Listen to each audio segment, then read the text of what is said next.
some forces, even death cannot end. But now, eons later, the fallen god's influence pervades the world again, corrupting even sworn enemies. To join his accursed lords of the fallen and damn humanity to a new age of devastation. Though from these darkest days, new heroes arise. To defy the gods, one must embrace the darkness. And so lies our only hope.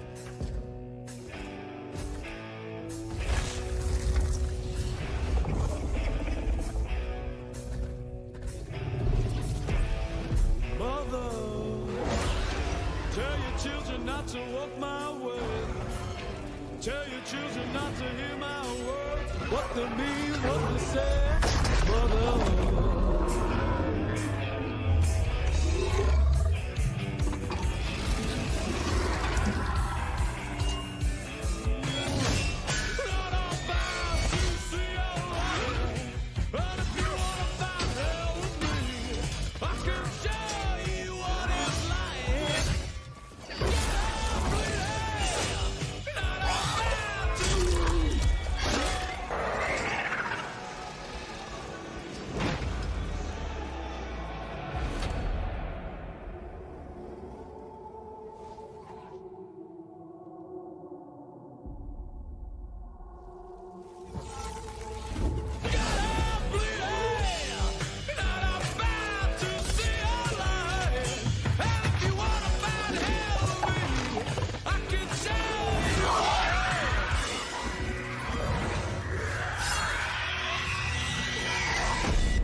Wish list now.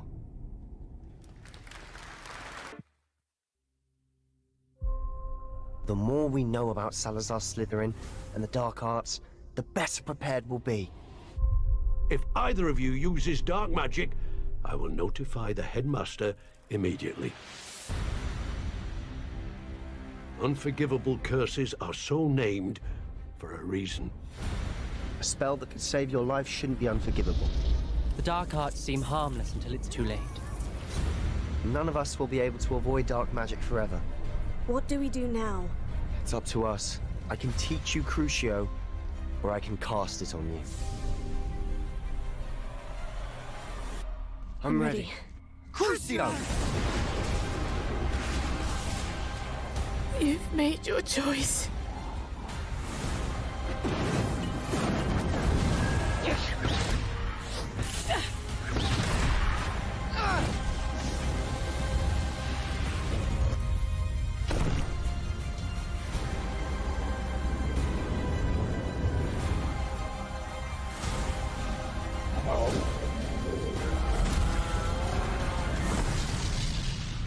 What have the two of you done?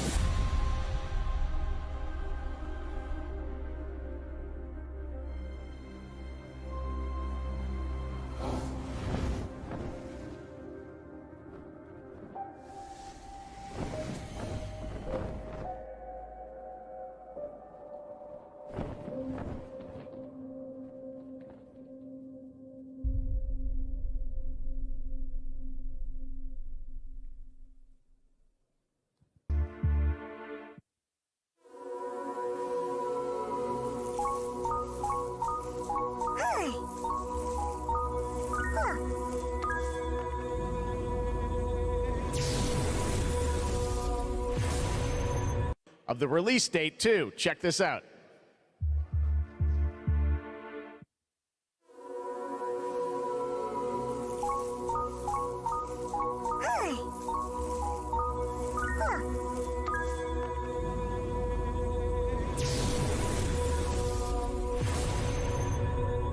Submit.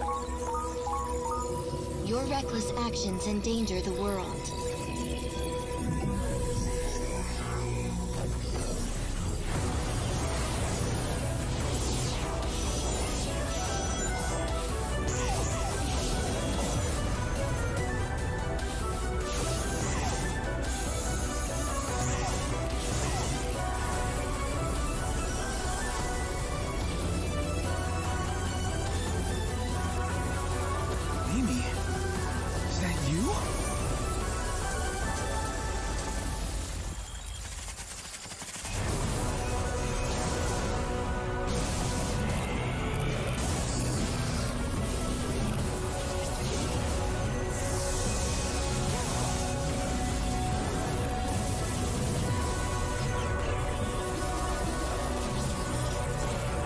cannot run forever. Leave. Immediately.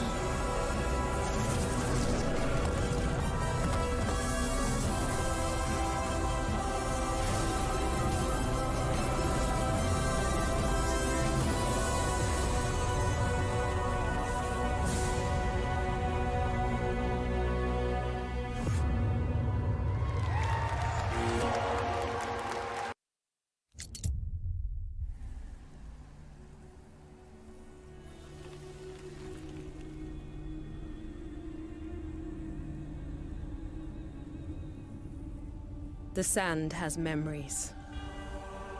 Memories of our past, when gods walked this world, and our heroes stood amongst them. But the gods' vanity grew, and in their struggle, we were cast away. Only remnants of these stories remain. In the sand. In the ruins of this shattered, broken world.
Even in ruins, we endure.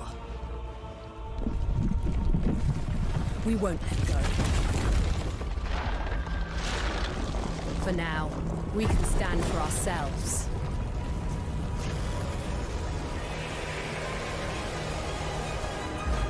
And face gods.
Look at that pretty face.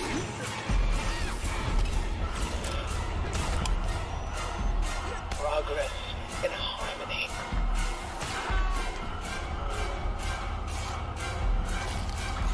Self-betrayal.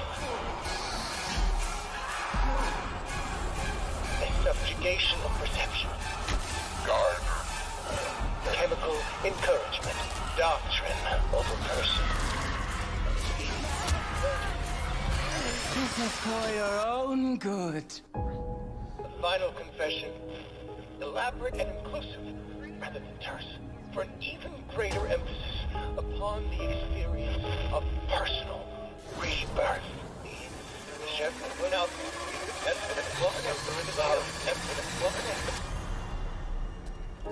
Political criminals are subjected to a literally fatal dispensing of existence by the promise of execution.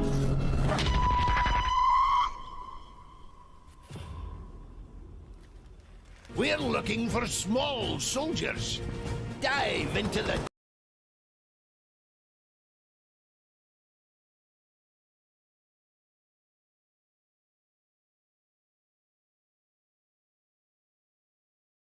Deploy behind enemy lines or resupply by air. Even in its pre-alpha state, this dust-up in southern Italy shows off a spectacular layered warscape, where small decisions made at the unit level can echo all the way up to a grand strategic theater. Company of Heroes 2 toyed with the idea of doing a dynamic campaign map in the Ardennes Assault expansion, but Company of Heroes 3 has gone all out. We don't have a lot of footage of the campaign map yet, but I got to play around with it quite a bit, and I'd compare the scope and complexity almost to something like Total War. Companies and specific leaders level up and gain new abilities. Special optional missions like an assassination or extraction will pop up from time to time. Capturing a town and breaking an enemy supply line can be a clutch play. There are even new unit types called detachments who can fight each other in auto-resolved battles on the campaign map, or join a full-fledged company as a roster modifier in real-time battles if they're close by. Small skirmishes between detachments allow much more strategic decision-making without bogging down the pace with dozens of RTS missions per turn. On the battlefield, Company of Heroes 3 feels more evolutionary than revolutionary, though. In some ways, it's actually a bit of a throwback. Based on fan feedback, Relic wanted to create a game with an emphasis on infantry and pacing closer to COH1 as opposed to COH2, which could escalate into a giant tank war pretty quickly. The intimacy of war this series has always been so good at portraying is all here in higher detail than ever, with heartbreakingly realistic animations and unit calls. Aircraft destroyed! Reorg! However, the carnage unfolds across a generally much brighter, more colorful backdrop of Italy and North Africa. Modern tech has allowed Company of Heroes 3 to really amp up the destruction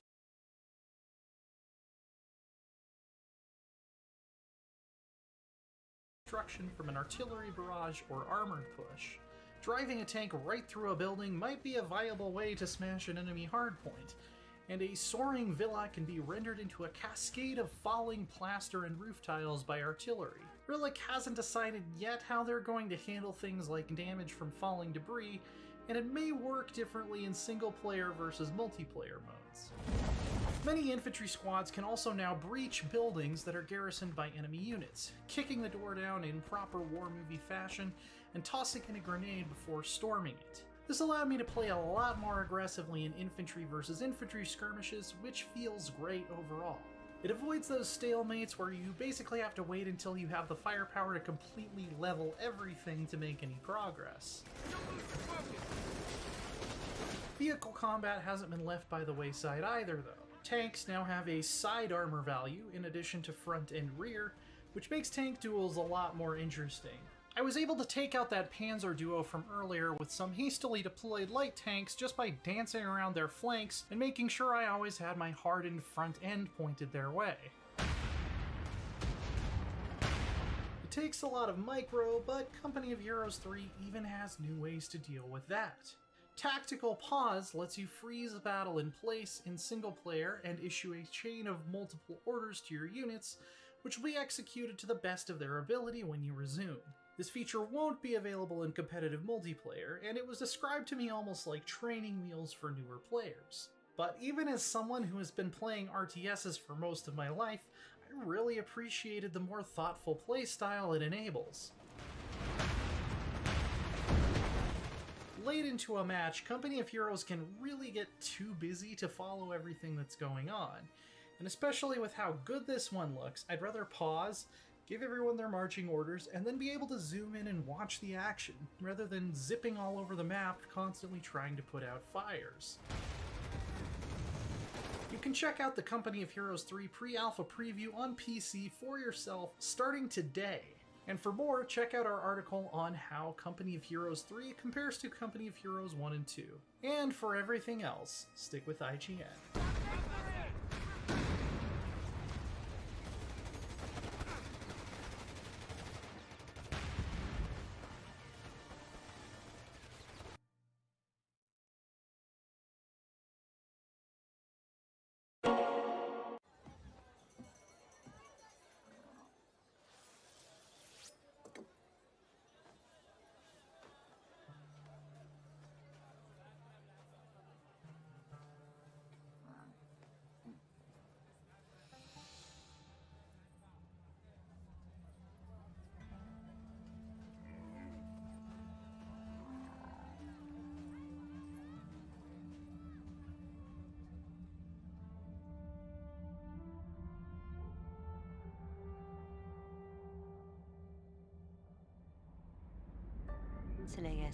We heard them first. Distant thunder, like a storm among the mountains.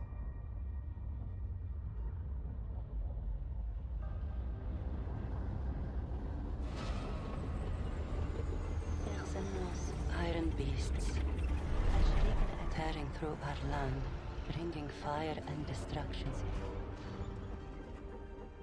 Violence I couldn't understand.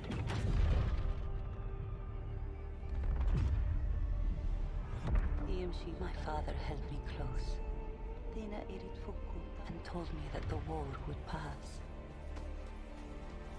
But I could see the fear in his eyes, feel it in his chest.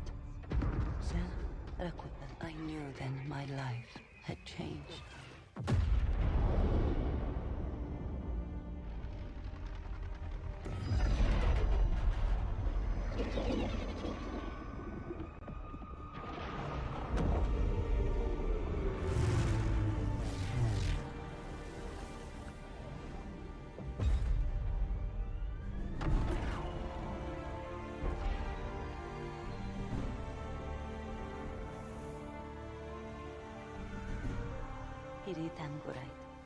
I hid from their war, hoping it would pass me by. But still, it found me.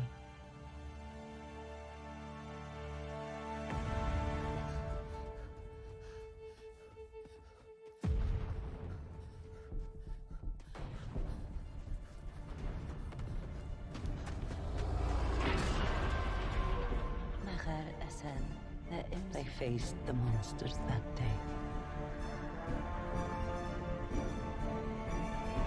I smelled the smoke and burning oil, heard the roar of their guns. And the sounds still follow me, like ghosts beneath the sand.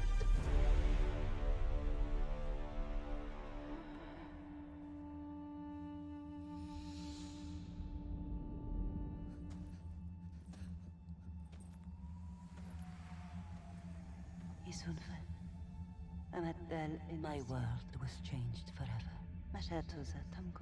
But the war touched many lives, and there are many stories to tell.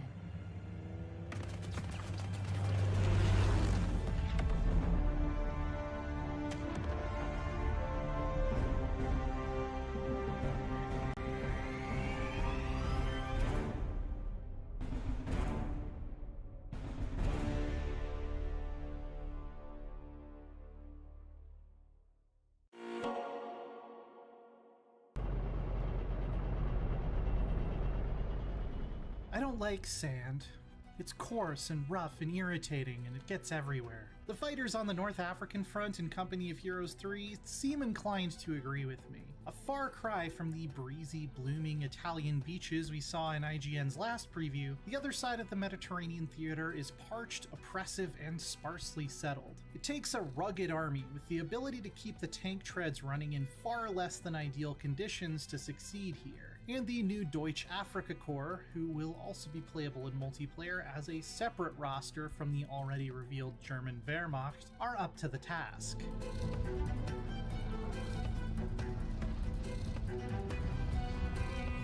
The mission I got to play involves breaking through British lines and capturing a nearby town in order to cut off their retreat. This is part of a linear Axis campaign set during the earlier years of the war that will serve as a complement to the open-ended Total War-esque Allied campaign in Italy that I looked at last year. While it certainly added to the workload, Relic wanted to provide a single-player experience more geared towards fans of old-school RTS campaigns who are more interested in the tactical battles than managing the whole theater on the strategic level.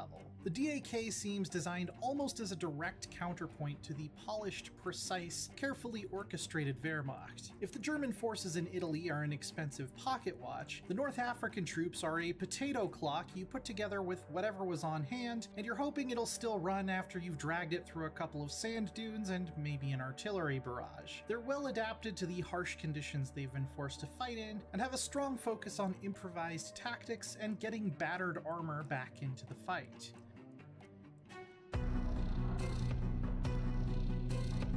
This battle philosophy is exemplified by the fact that even basic DAK infantry have the ability to repair vehicles. They're much slower at it than a dedicated engineer squad, using whatever scrap, spit, and tape happens to be lying around, but I found it particularly useful if I just needed to keep a Panzer III topped up on health between enemy waves, or an ambush by anti-tank infantry required some emergency maintenance when I didn't have anyone truly qualified nearby. DAK infantry can also ride tanks into battle, which is an excellent mobility option that doesn't rely on vulnerable trucks or half-tracks, and allows you to bring a repair squad with you wherever you go. They also get access to a dedicated repair truck, which is lightly armored but can fix up other vehicles very quickly, and even salvage destroyed friendly or enemy equipment right from the battlefield. I found this very useful for creating mobile repair areas just behind my lines where I could use a cliff or a ridge to stay out of the enemy line of fire. The other new friend joining this battle was the hulking 88mm anti-tank gun, which is so big that it requires a truck to tow it into position. This absolute unit, if positioned well, is like a delete key for enemy tanks. Even in a head-on charge with their heavy frontal armor protecting them, they just melt when this thing gets going. And with good spotting, it can fire at what feel like almost absurd ranges, but due to how cumbersome it is and how long it takes to set up, supporting it with more maneuverable troops is essential, and it has almost no chance to survive if it gets flanked or if enemies get inside its minimum range. Overall, I hope to see more huge towed guns like this, as it adds an interesting new dynamic of escalation, risk versus reward, and map control to the Company of Heroes formula.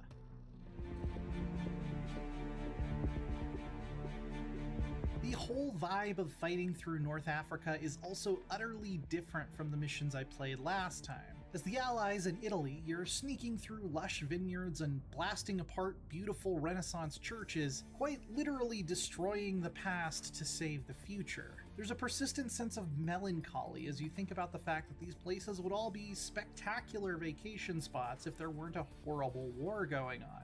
Out here in the baking dunes, there's always a sense that this is a hostile land which doesn't want you around. I'm a little bit disappointed that the sand and the heat don't actually affect your units. I think I was in the minority in that I really enjoyed the weather system and having to keep my units from freezing in Company of Heroes 2, but the lighting and architecture definitely tell a rich story nonetheless. My first task was to break through a British trench line, which I did somewhat ahistorically by Tokyo drifting my tanks around to take advantage of the new directional armor system as much as possible. COH3's tactical pause even lets you choreograph maneuvers worthy of a Fast and Furious climax scene. With the DAK's talent for getting battered panzers back onto the front line quickly, you can afford to take more risks even with some pretty expensive units, as long as you have repair crews standing by. The next phase had me set up that chonky 88mm gun, but also highlighted its weaknesses when the enemy artillery zeroed in on me and I was forced to reposition it in the middle of a battle. Smaller, more agile field guns can be told to manually attack any spot of ground in their range, even without vision, so merely letting your enemy get a quick peek at where your 88 is deployed can put it in great danger. I can see this leading to scouting and scout hunting becoming a lot more important, especially in multiplayer.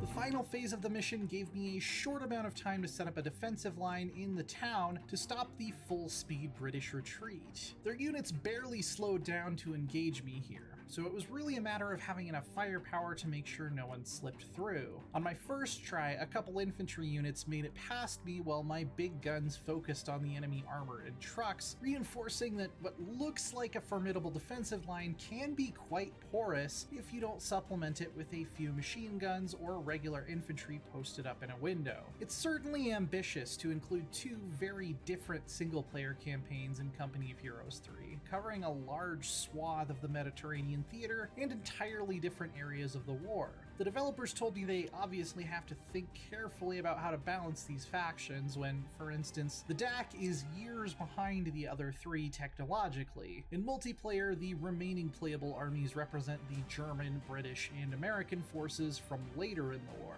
The idea is that they should be able to hold their own and succeed on any map though, and won't be tuned to excel specifically in the desert at the expense of other environments. If you don't want to take my word for it though, you can try out the mission yourself starting today and running through July 19th. Stay tuned for much more Company of Heroes 3 coverage later this year, right here on IGN.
Homages and references to movies and video games are nothing out of the ordinary. It's common for developers to hide little Easter eggs to let the audience go, I understood that reference. But SIFU's first level, The Squats, goes beyond just simple homage. Yes, it's a level born entirely out of love of Asian martial arts cinema, but that love and the audience's connection to obvious cinematic callouts allows developer Slowclap to create something memorable in its own right.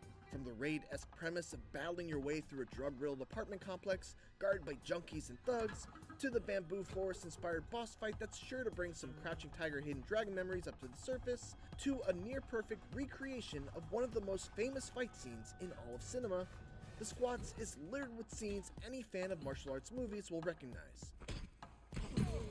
And yet, The Squats rises above mere imitation by using these cinematic nods as the bedrock for teaching players how to excel at SIFU's tough but exacting combat. It's a careful tightrope walk of both reverence and a desire to carve out SIFU's own identity, and somehow, Slowclap managed to pull it off. To find out how they managed to nail this balance, we talked with Slowclap co-founder and creative director Jordan Leoni, along with game and combat designer Theo Caselli, who managed to shed some light on both the challenges of the Squat's development, along with the secrets behind its homages. This is Art of the Level.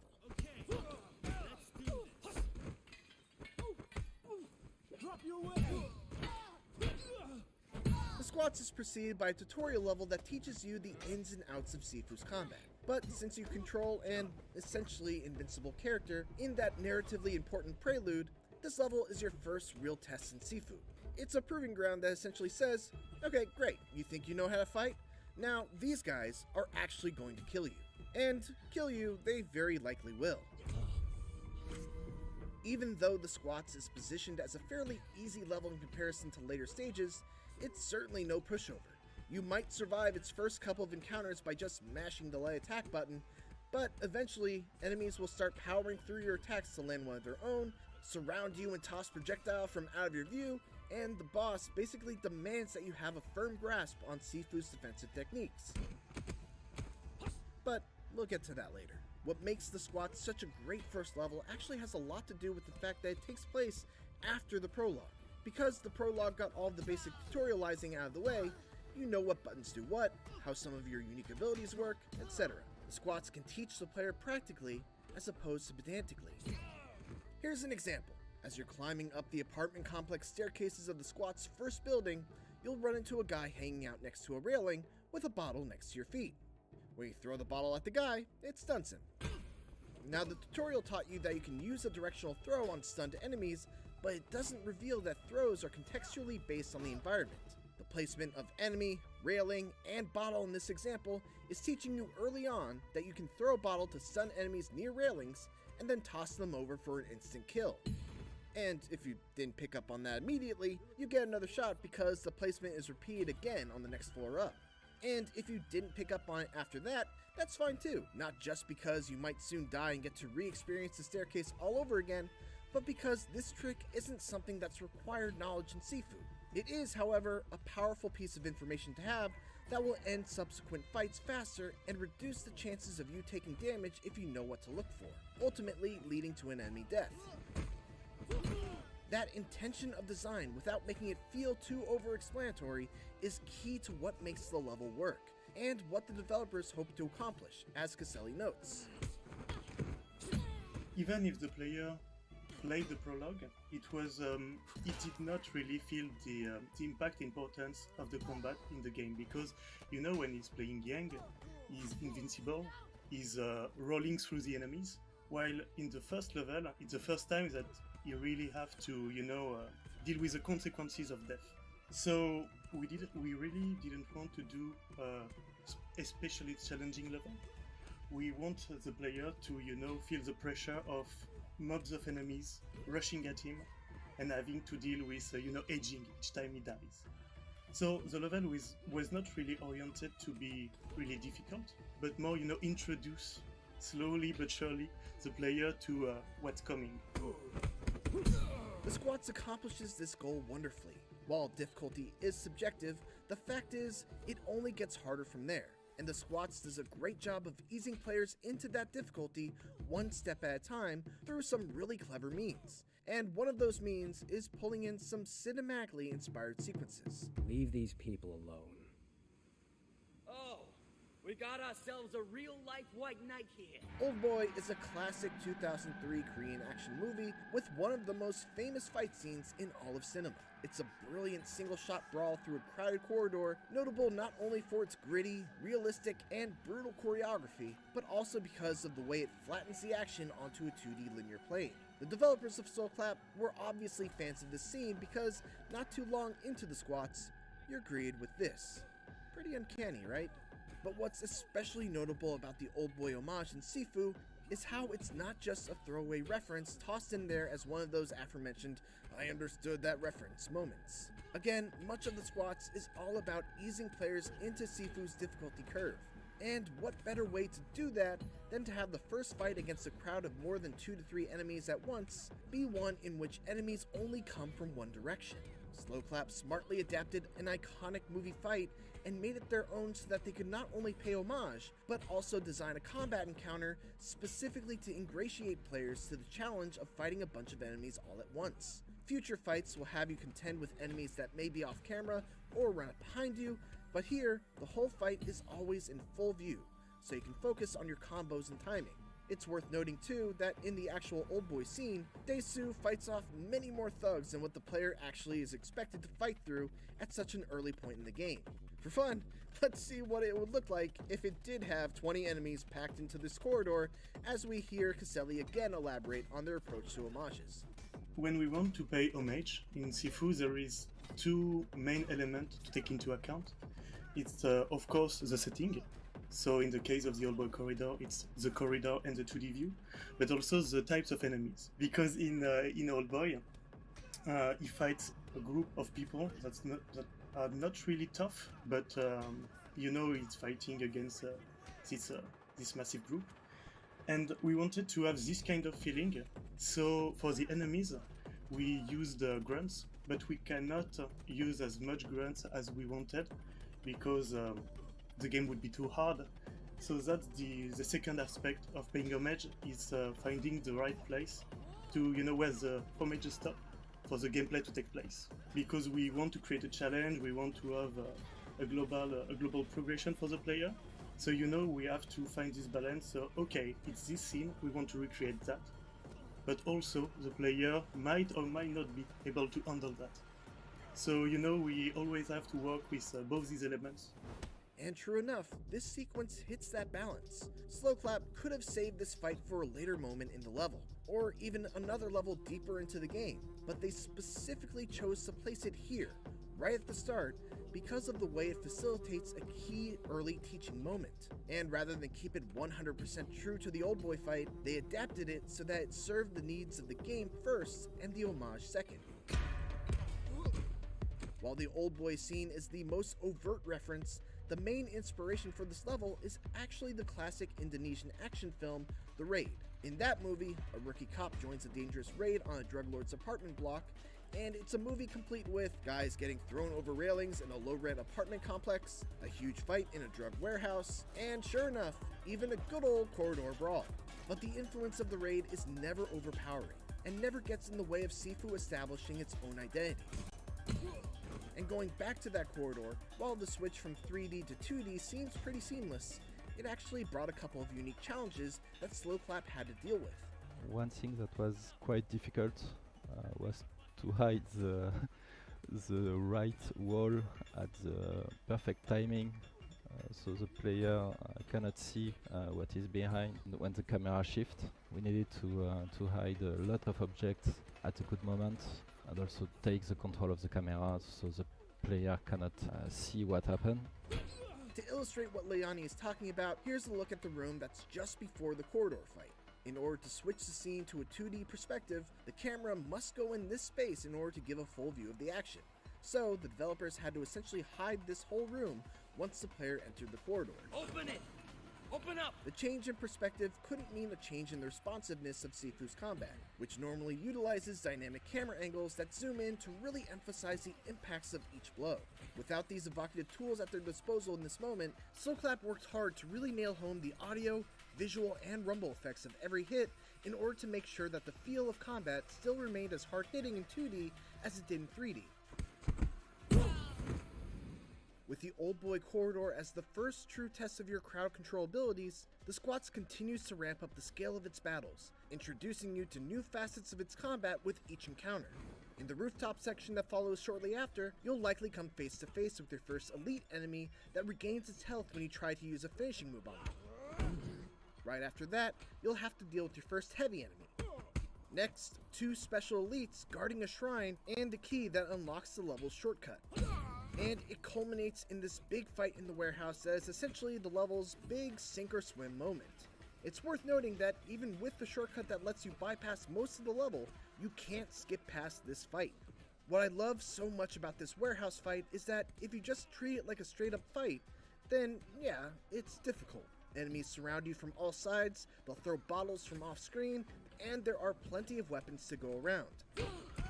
But it's also a wide open space with plenty of ways to use the environment to your advantage. You can vault over tables to keep the hordes of enemies split up, you could run up the stairs and funnel enemies so that they can only approach from one direction, or you could go even further up the catwalk and lure enemies over so you can toss them off the edge. It not only builds upon every environmental and combat rule that you've learned so far, but it's also an incredible teaching area on its own. The more you play, the more you're able to see what works, what doesn't, and eventually carve a path that allows you to get through the encounter without any deaths. And really, that's what SIFU's all about, and it's encapsulated in this one fight. Of course, this encounter just tests your ability to handle a gang of thugs all at once. The final test of the Squats inverts that idea by pitting you against a single foe, and it's the level's most deadly challenge yet.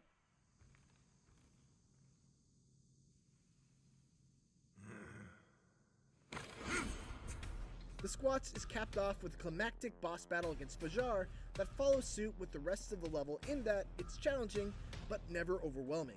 Fajar's patterns are fairly simple, especially in comparison to later bosses. When far away, he will leap off of a surface and do a telegraphed axe kick. When close up, he will do a 2-hit kick, followed by an easily swayable and punishable spinning heel kick. And every now and then, he'll use a sweep attack, but never often enough to really make you feel like you have to fear it. If you know these patterns and you know how to use your sway technique to get out of the way of his kicks to make him vulnerable, this is an easy fight.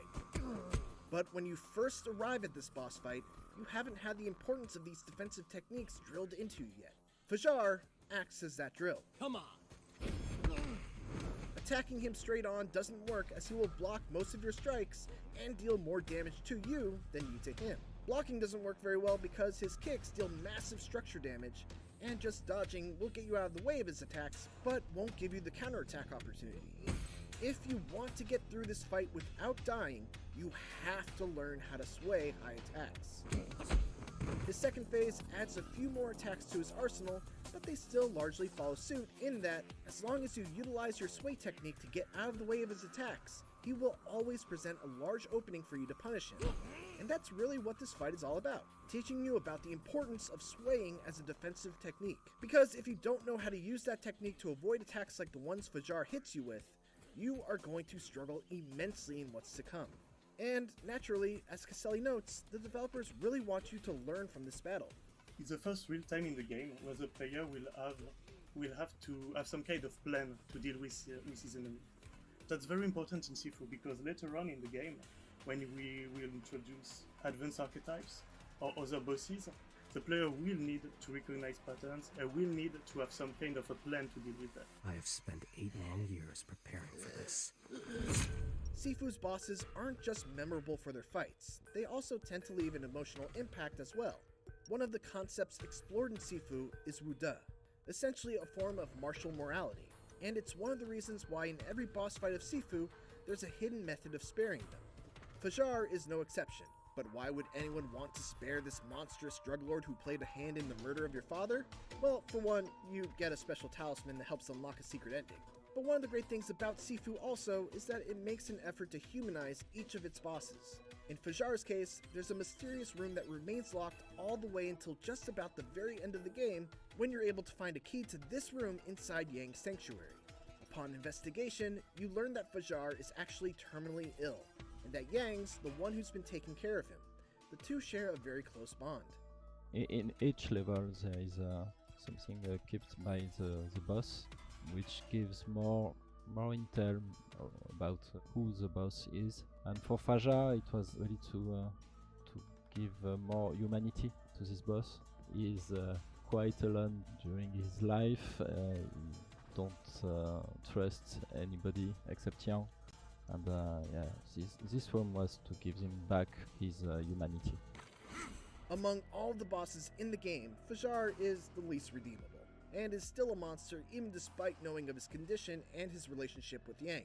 But like everything else in the squats, this revelation eases you into the thought that maybe these men and women you're hunting down aren't initially what you think they are.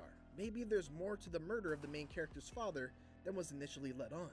That hidden layer is, in essence, Slowclap's approach to his homages as well.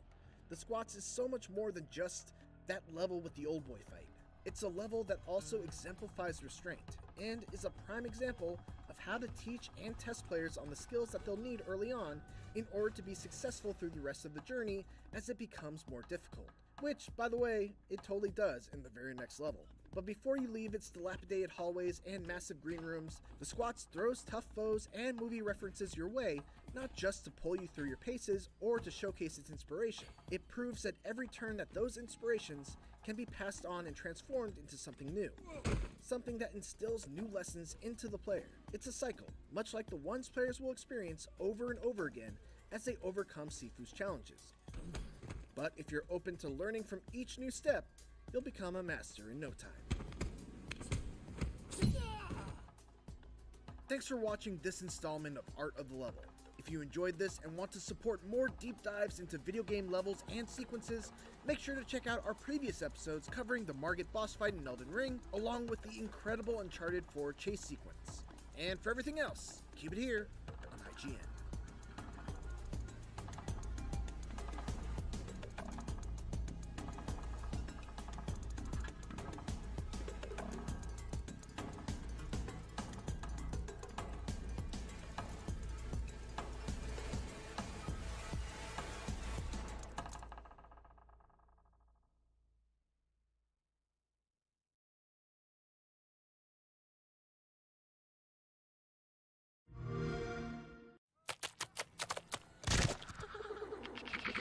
selling humans as drugs. You're the only one that can stop them. You realize we're gonna have to take out the entire alien drug cartel.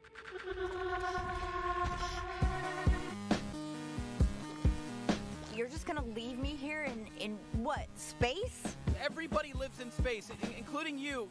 All right, you're a bounty hunter now. You gotta help me rescue my friends. They're Gatlians, just like me. Hey, why are you squeezing me so tight? How about a little dinner first and some bubble bath maybe first? Look at us, blasting away! Oh yeah, that's one of my children. They die fast. Don't worry, it's easy to make more.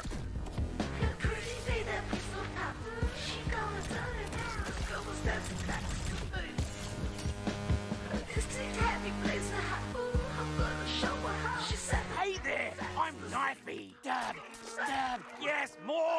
I need more stabbing.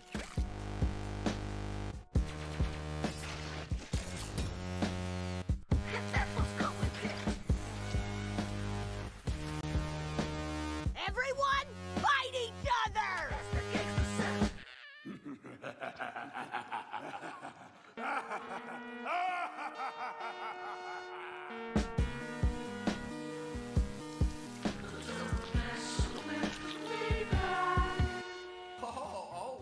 Well, okay.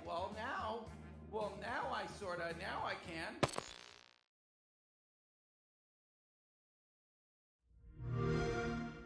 Play it day one with Game Pass. Hey, we're just a snippet of Squanch Games, and we're here to talk about High on Life, our new action-adventure, comedy, Metroidvania, first-person shooter that is nothing at all, a little bit like Microsoft Excel. All right, you're a bounty hunter now. You gotta help me rescue my friends. They're Gatlians, just like me.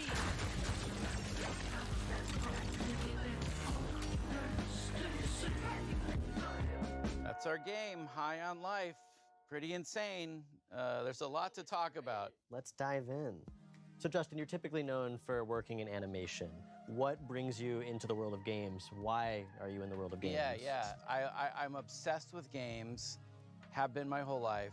Always had ideas, always had, things I would love to make, but just never thought I could ever step into that arena because I lack all the skills needed.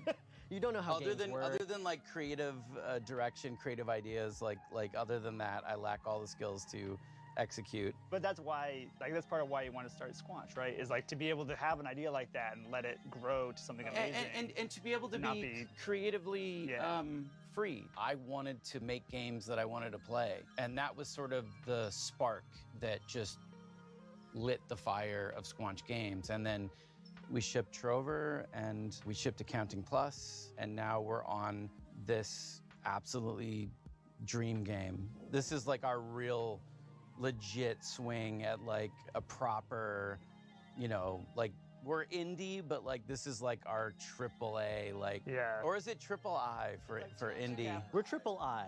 Yeah, this is a triple I game. So the story of our game mostly follows like Earth being invaded by this evil criminal cartel of aliens who come in and kidnap humans and start selling them on the black market like they're drugs. And you're the one human who has to team up with a talking gun and stop them. And when you select a cartel leader that you're gonna go after, it opens the portal door to that world that they're in. Eric, can you tell us a little bit about the worlds of the game, the art style of the game, the visuals? Yeah. So we spent a lot of time kind of constructing and creating these awesome alien worlds. Myself and Mikey Spano, who is our art director, him and I worked a ton on the sort of art direction of the game. He really kind of landed in this space, which was kind of Blade Runner meets the Muppets. So we're trying to capture that feeling with all of our characters, and especially our aliens. And then each world is its own kind of unique flavor, right? I think some of the ideas came from very kind of core thoughts. We want to have an awesome alien, drug-dense spa on an asteroid. And yeah, what makes me really excited is the sort of really clear and it's almost deceivingly simple narrative, right? Save the Earth, humans or drugs, talking guns. Ta-da. So Alec, who are the guns? What's their deal? The guns are these talking alien Gatlians. They're all shaped somewhat like a gun you'd find on Earth, but they've evolved to be just gun-like in their own way.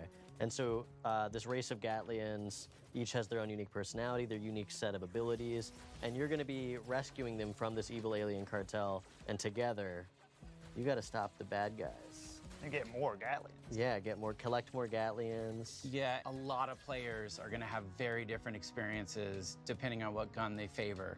Yeah, you can kind of pick your favorite companion to have out a lot and hear their dialogue, be part of different dialogue scenes and stuff. Yeah. Look at us, blasting away! And sometimes you can unlock the guns in a different order than another player has. So when you go back through a level, you'll see things that you would have been able to access if you'd done it in the other order. That's and you can come back. That's a huge one. All right, so we've talked about this crazy good game that sounds amazing. Why should people be excited to play it? As a studio, we are attempting to bring A-level adult comedy into video games. Something I love about Squanch is we would put a lot of effort into things that a lot of other studios wouldn't even bother with, like a single small joke that 5 players might find. Well, okay, now I can. I love that stuff. I love like edge casing and like It's what makes you remember a game. Yeah, like if a player's trying to break the game in a certain way and then you have an answer for that for them, that is like such a memorable and amazing moment. It's almost like watching TV, but the viewer is able to reach into the TV and poke a thing, and the character has to respond to that. And there's so much fun to be had for the most part. You can skip it all. We worked really hard on it if you want to skip it. Yeah, if you want to just like miss out on like, you know, yeah, some if you're of the like a big coolest... dummy and you don't want to play the game at all, that's fine. We're not going to judge you. We're just going to be upset.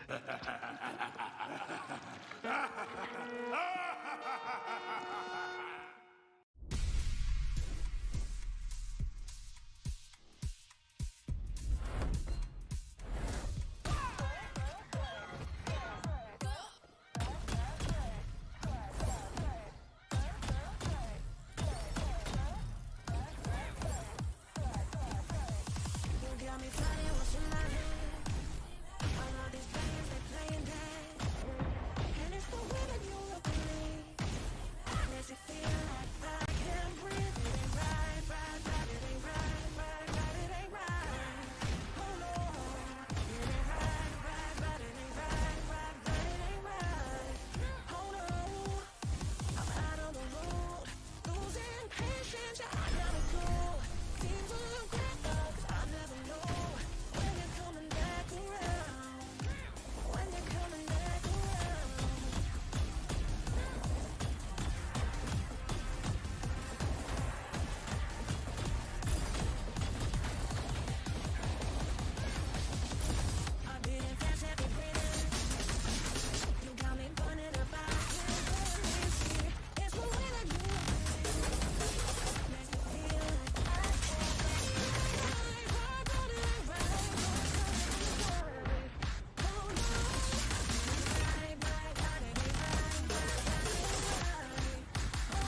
Gamescom 2022. The biggest video game convention on Earth is back in full force, and IGN is giving you a front row seat to the heart of gaming live from Germany.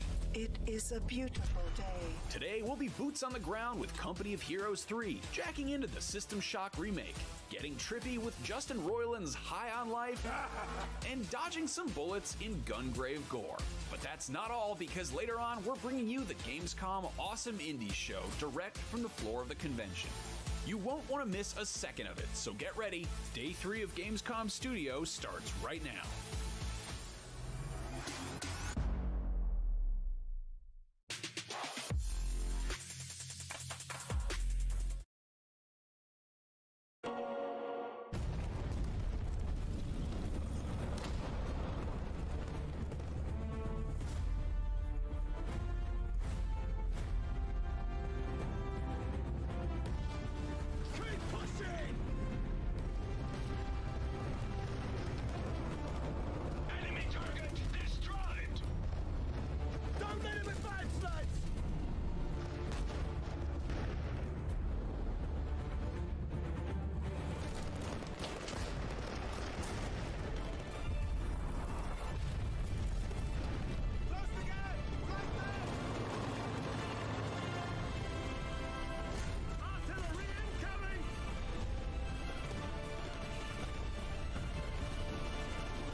Welcome to IGN Live at Gamescom. You just got a brand new look at Company of Heroes 3's North African campaign. I'm Damon Hatfield.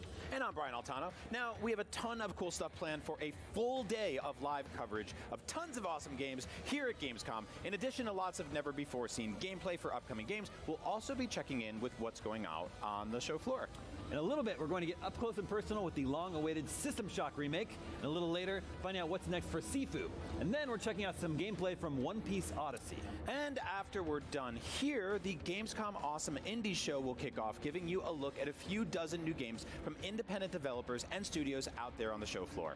Now, obviously Gamescom is mostly about celebrating video games, which we love to do, but Gamescom also does a lot of great work to bring the gaming community and industry together to make a difference through a program called Gamescom Cares. The global games community is a force of good, and together we can move mountains. Recently, Gamescom Cares lent its support to development of Antura, a language learning game. It's built on an app that already helped Syrian war refugees learn the local language, and now it's being used to help displaced Ukrainian children arriving in Germany. That's right.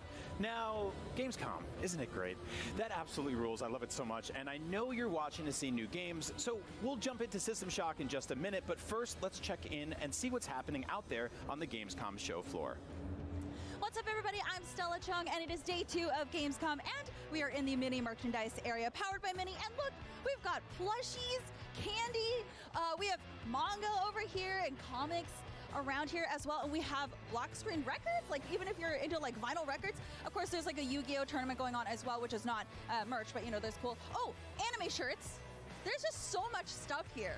I can't wait to check out all the different booths. Personally, though, I'm definitely gonna get one of the plushies.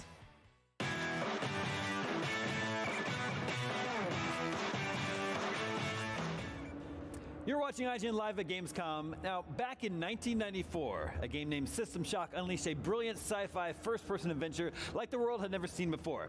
And now it's getting a stunning new remake. Here to tell us all about it, please welcome Larry Cooperman, Director of Business Development, and producer Daniel Gratian from Night Dive Studios.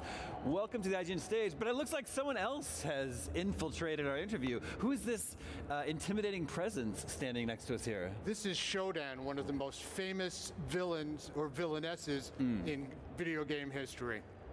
And this is also it's a very impressive and intimidating form that they're taking here on the IGN stage.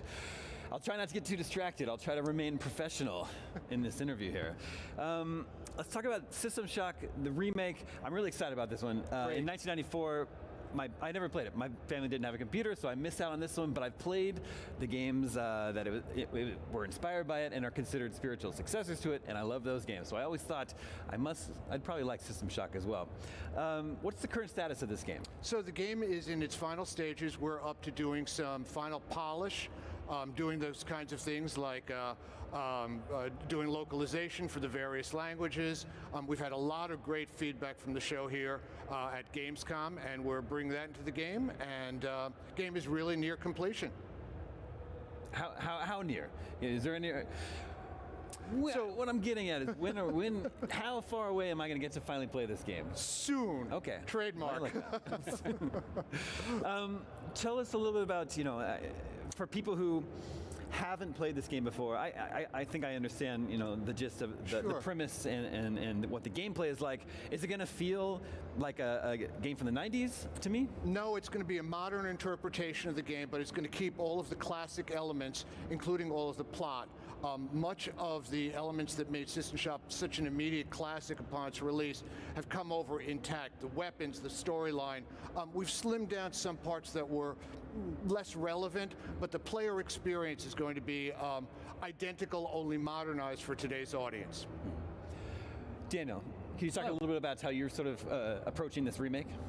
So we were looking at certain things in the game that we really did feel that we could take to that next level. So for example, the introductory sequence that you just saw on the monitor there. So in the original game, that was just a cutscene, but in our version we put the player in the hacker's apartment, and the player can wander around and learn a little bit more about maybe the hacker's personality, and then the story will play from there. And there are some other things which we can't quite say, but it's going to be really nice to watch people experience these, both veterans and new players.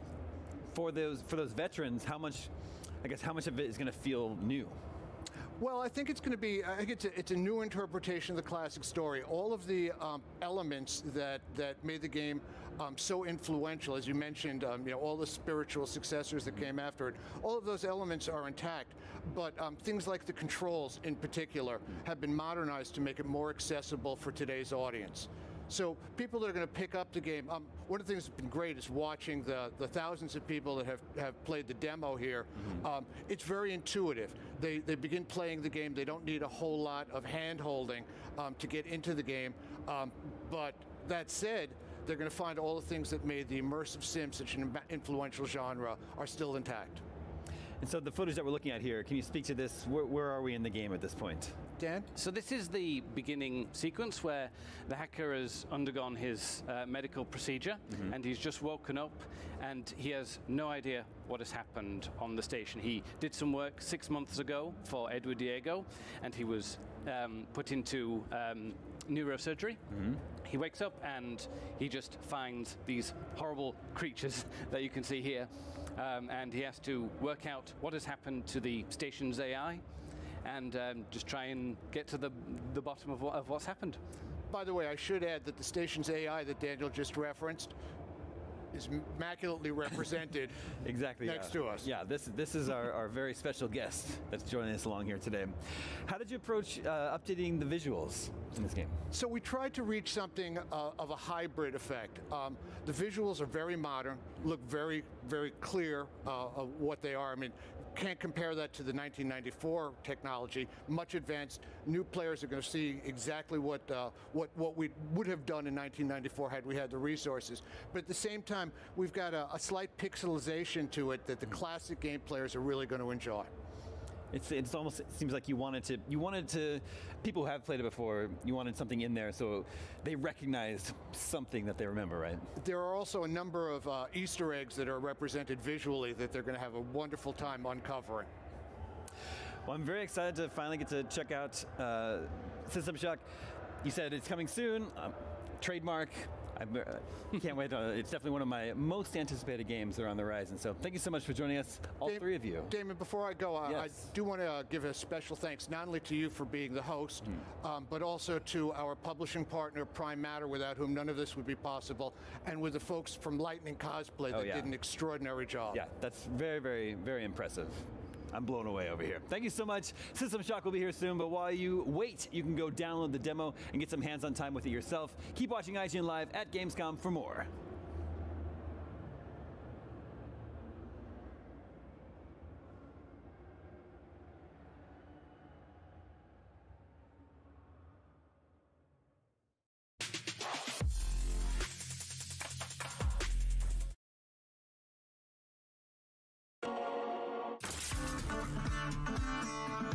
This here tale begins with Blaze and his posse doing what they do best, turning big things into lots of small ones.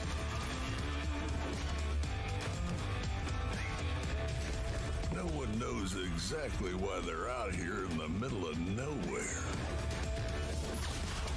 But the loot they go after tends to be complicated, messy, and well protected. And that troublemaker won't be slowed down by a sad pair of eyes or common sense.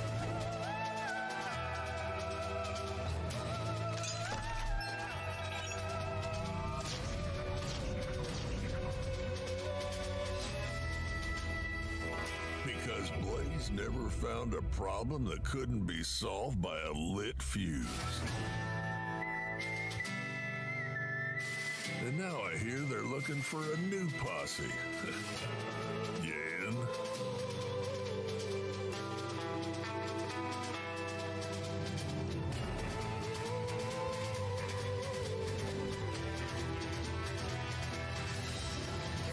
It must be said that Blaze is less interested in exploration than devastation.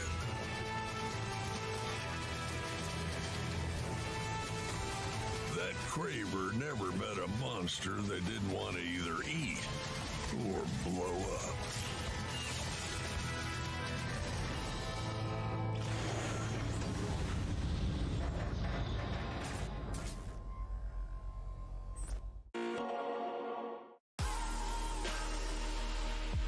Gamescom 2022 is presented by NHTSA. Drive sober or get pulled over.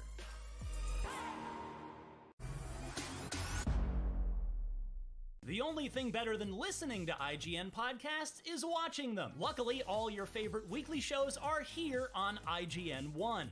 Whether you're chasing the latest Xbox releases with Unlocked, looking for your PlayStation fix with Beyond, tracking everything coming to Switch with Nintendo Voice Chat, or catching up on this week's gaming news with GameScoop, we've got you covered. Check it out.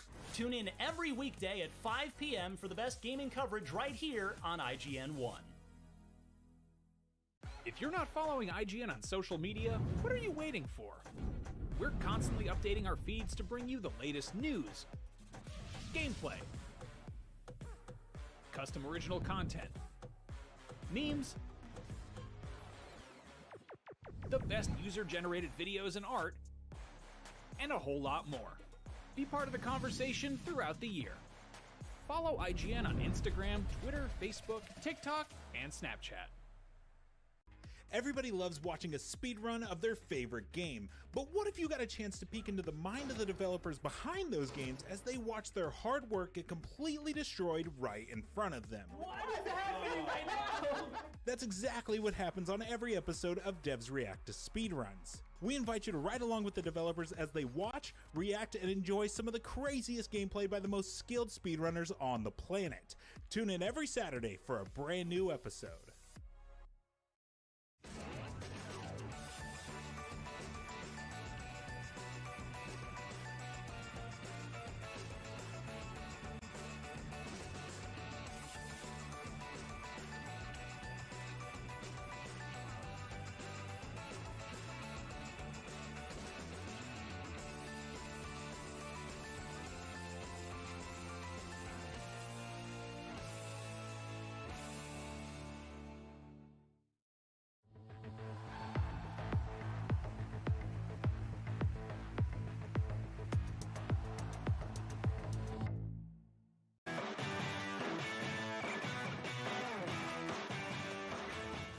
You're watching IGN Live at Gamescom. Video games have come a long way, but it is flat out embarrassing that it's taken this long to get a first-person shooter where the guns talk to you the whole time. Anyway, better late than never. Here to tell us about High on Life, Chief Creative Officer Mikey Spano and Executive Producer Maddie Studovan from Squanch Games. Welcome, guys. Thanks for having us. Talking guns.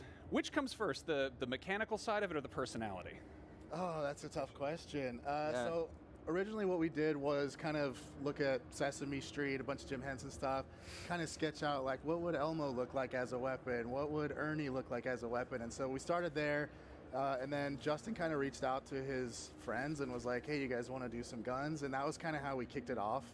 And from there, as we figured out mechanics we wanted to do, we started to match like, we can really picture this actor for this gun, and we can really picture this actor, and we kind of went back and forth and tuned everything until it felt right. Yeah, it was really important for us to we knew that we were going to be able to work with Justin and get sort of the actors in the comedy, but to really go and fine tune the mechanics and the core loop. And so that was pretty much all there in the vertical slice. Has anything has the actor done something that's that changes how the gun works or give feedback where that's not how I would be as a gun? Yeah, so we had Tim Robinson in. He does Creature, who's kind of the big yellow gun with the little minions that come out.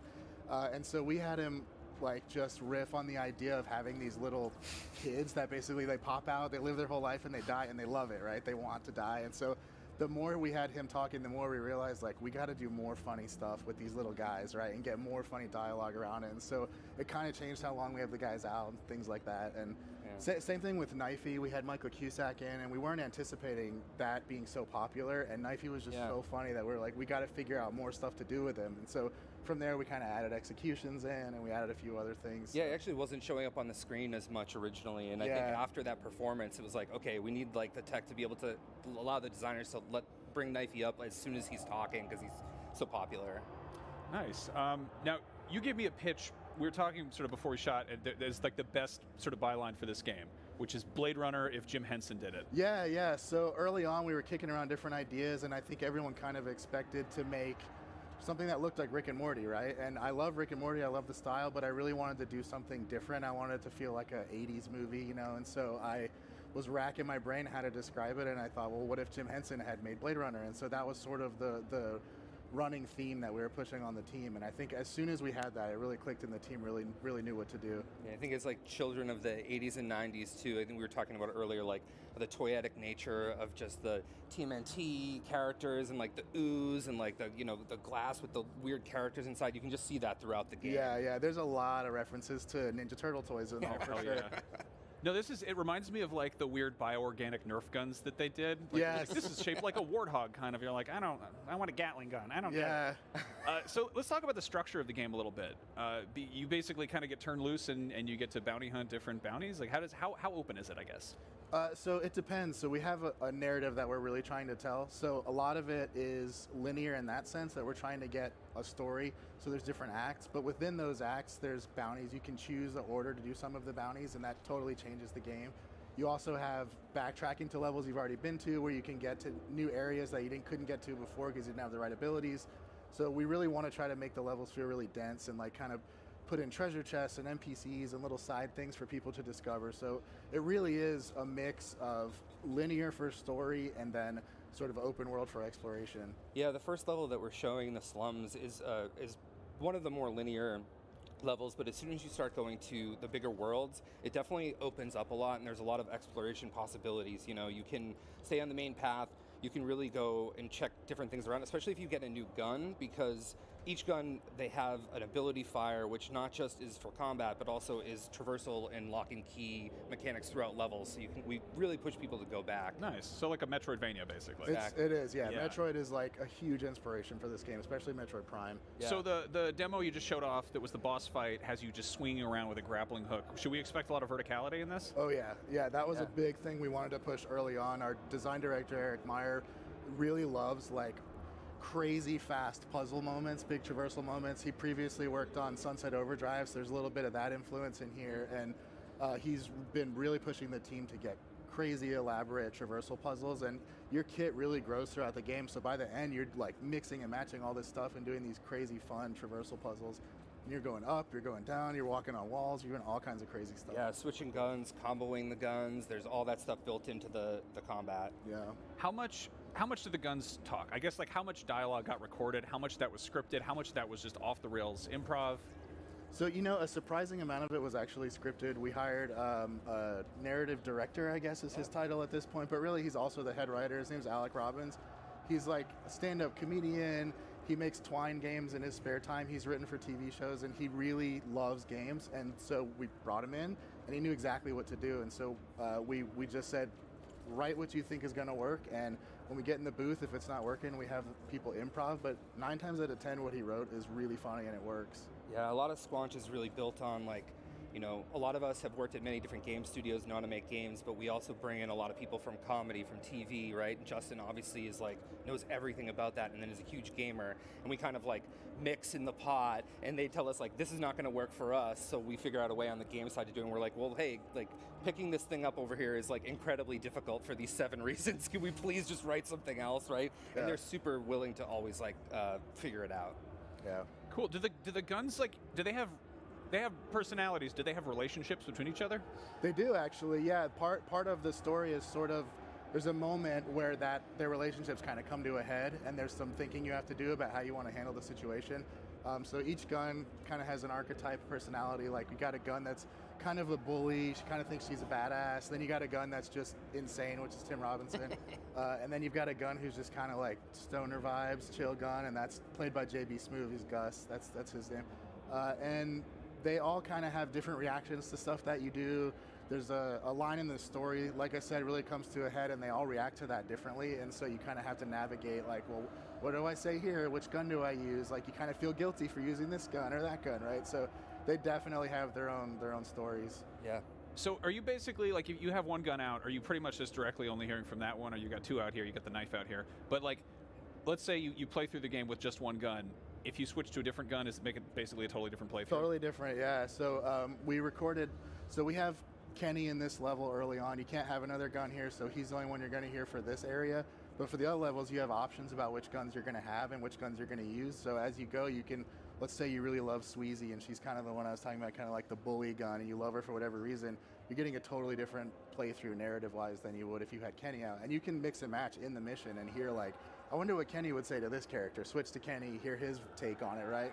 Switch to Gus, hear his take on it. And by the end of the game, you have 5 guns and a knife, and so there's a lot of options there. You're not ever hearing like all 5 of them at once unless it's like in a cutscene, but in the actual combat, it's really like, if you think of something like Gears of War where you have your squad and you're hearing from like some of the crew, that's kind of how the guns work. It's not like you have a crew and you have guns talking, it's really just this is your squad.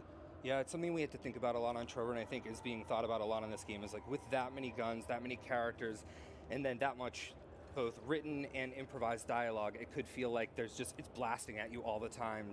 And again, this level, we're trying to teach you a lot of stuff, so we have to like tell you a lot. But as the levels open up, it's been important to Justin and Mikey, I think, to like, okay, where are the moments of quiet, where you're like exploring, where you're like, just what you're doing, you can kind of like take in, like, this is the like how ridiculous the game is, right? And then we'll bring you in with like another NPC encounter. Yeah. One of the things that just kind of recently popped up about this is that there's an in-game TV show, there's like TV that airs stuff. You've made some original cartoons, you've licensed feature films, and you've got like in-game commentary. That seems like just a lot of work for like something that's could be completely missed. What other stuff like that is in there? Just that's sort of our bread and butter, is like making something that should be easy really, really hard. So we had this idea of like, wouldn't it be funny if we had a commercial on TV? And then from there it just blew up into like, let's do interdimensional cable style shorts. Like, how do we do that? And then we were like, wouldn't it be funny if you could watch a movie? And so then Maddie had to figure out, how do we license movies? And so we got 4 full-length movies in there. We got 20 plus little shorts at this point. Yeah. We also have a bunch of TVs throughout the game that have like narrative functionality. So like, you'll be hearing from bosses, you'll be hearing from NPCs, all kinds of stuff just on the TV. It's crazy. We probably shouldn't have done it, but it's awesome. I'm so glad we did. Yeah. So you announced that you've got Tammy and the T-Rex, which is like a 1994 Denise Richards movie. Yeah. Can you reveal the other 3, or are they a secret? I could say they're along the same lines as that, but honestly, for people who are fans of those kind of movies, I don't want to spoil it for them, because we try to have one per act, that's like, so there's 3 acts basically, and then we have one additional one that's got commentary on it from the Red Letter Media guys. So I want to talk about them because I love all these movies so much because they're so bad in the best way. But I want fans to be surprised. Yeah, that seems like that is the kind of spoiler I want to watch out for. Yeah. Surprised by that. Yeah. Now, it's not readily apparent from the gameplay we're seeing, but there is a surprising amount of like realism. Like this looks very cartoony and very much like, you know, like Justin's art style. But I was kind of surprised at the first reveal that like humans look like regular humans. Yeah. You know, a little bit video gamey, but like more in the realistic side. Tell us about that decision. Like, how did that come about? That was actually a really big deal to me early on. So I'm the CCO, but also I'm the art director for this game. And so for me, the art style was really, really important. And I wanted it to feel like that Alice in Wonderland feeling where Earth is this regular Earth. Your house is a regular house. It's drab, it's normal. And then you step out and you're in this crazy alien landscape with all these colors and wacky guns and just weird stuff. And for me, that feeling doesn't work if everything's weird. So if everything's weird, nothing's weird. And so for me, it was important to maintain that line between like, this stuff is real and this stuff is weird, but it all matches. It's all physically rendered. Everything's got like specularity and subsurface and all these, you know, technical terms, but it was important to get all of that right. Yeah, you can see in the demo that if you're looking around your house in Blim City, that it was actually just taken directly as a crater from Earth, right? Yeah. And I'm sure with Earth being as far along as it is, we'll probably show that in the near future. Cool. Well, obviously, like I want to play the base game first, but do you have anything planned for sort of like long tail post support, more guns, more levels, anything like that? So we're gonna have to see what fans think of the game. If the game does well, then we have infinite plans for this franchise, and I hope it becomes a franchise. We're so in love with this game. Like everything about it, we care deeply about. So we're hoping fans like it. We're hoping it sells well so that we can keep making more. We definitely are already planning a DLC, and hopefully it does well enough that we can actually finish that and give it to people. But we just really can't wait for people to play it and see what the appetite is. Yeah. Nice. Well, thank you so much for coming by and showing off an extremely weird game. Yeah. I'm very into it. Yeah, thanks for having us. Yeah, totally. High on Life is coming to Xbox and PC on December 13th, and while I'm very sad to report that none of the other games in the show contain talking alien guns, a lot of them have some combination of guns and aliens and or talking, so keep watching IGN Live at Gamescom for more of those things.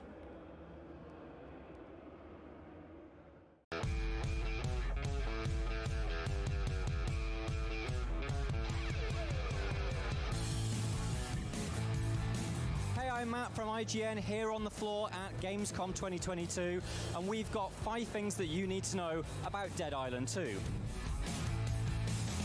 While you may have last seen it in 2014, the new 2022 version of Dead Island has been built from the ground up by a new developer. That's Dambuster Studios, the guys that made Home from the Revolution. But while it's a new developer, it's still the same idea. It's still a co-op, open-world, zombie slaughtering game. Now, you can play that with your mates. There are 6 different characters that you can play as, all of which have got slightly different abilities and ideas that you can go with. Of course, it's still very much about killing zombies with really brutal melee combat. The guys at Dambuster have made a completely new gore tech that they call Flesh that's very much about procedurally destroying zombies. You can cut their arms off, you can burn their flesh, you can do all sorts of really nasty, gnarly things. We saw in the trailer being able to punch through a zombie's face and pull the back of their skull out.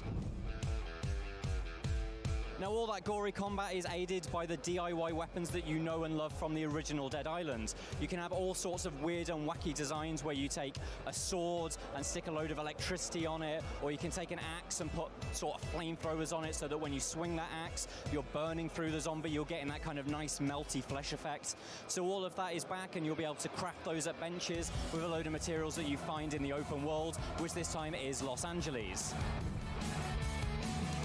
On top of those crazy weapons, you've got the Fury ability. This is kind of like an ultimate ability from other games, but it's actually powered by the zombie virus that floods through your veins. Yes, your character is infected, and they have sort of supernatural abilities because of that. The one that I've seen is the ability to quite literally tear zombies apart with your own hands, which is just as gory as it is with all the other weapons, but you've kind of got blood on your hands after. And finally, this is still an action RPG, so there are skill points to upgrade, but this time it's done in what they call a skill deck. These are collectible cards that you put together, and each one has a different skill. You can create individual customized builds for your character just by selecting these different cards. So if the card deck that you've got isn't working for you, you just reshuffle that deck, put in new cards, and then you can build a slightly different character with different abilities. And those are the 5 things that you need to know about Dead Island 2. For more from Gamescom, keep it locked to IGN.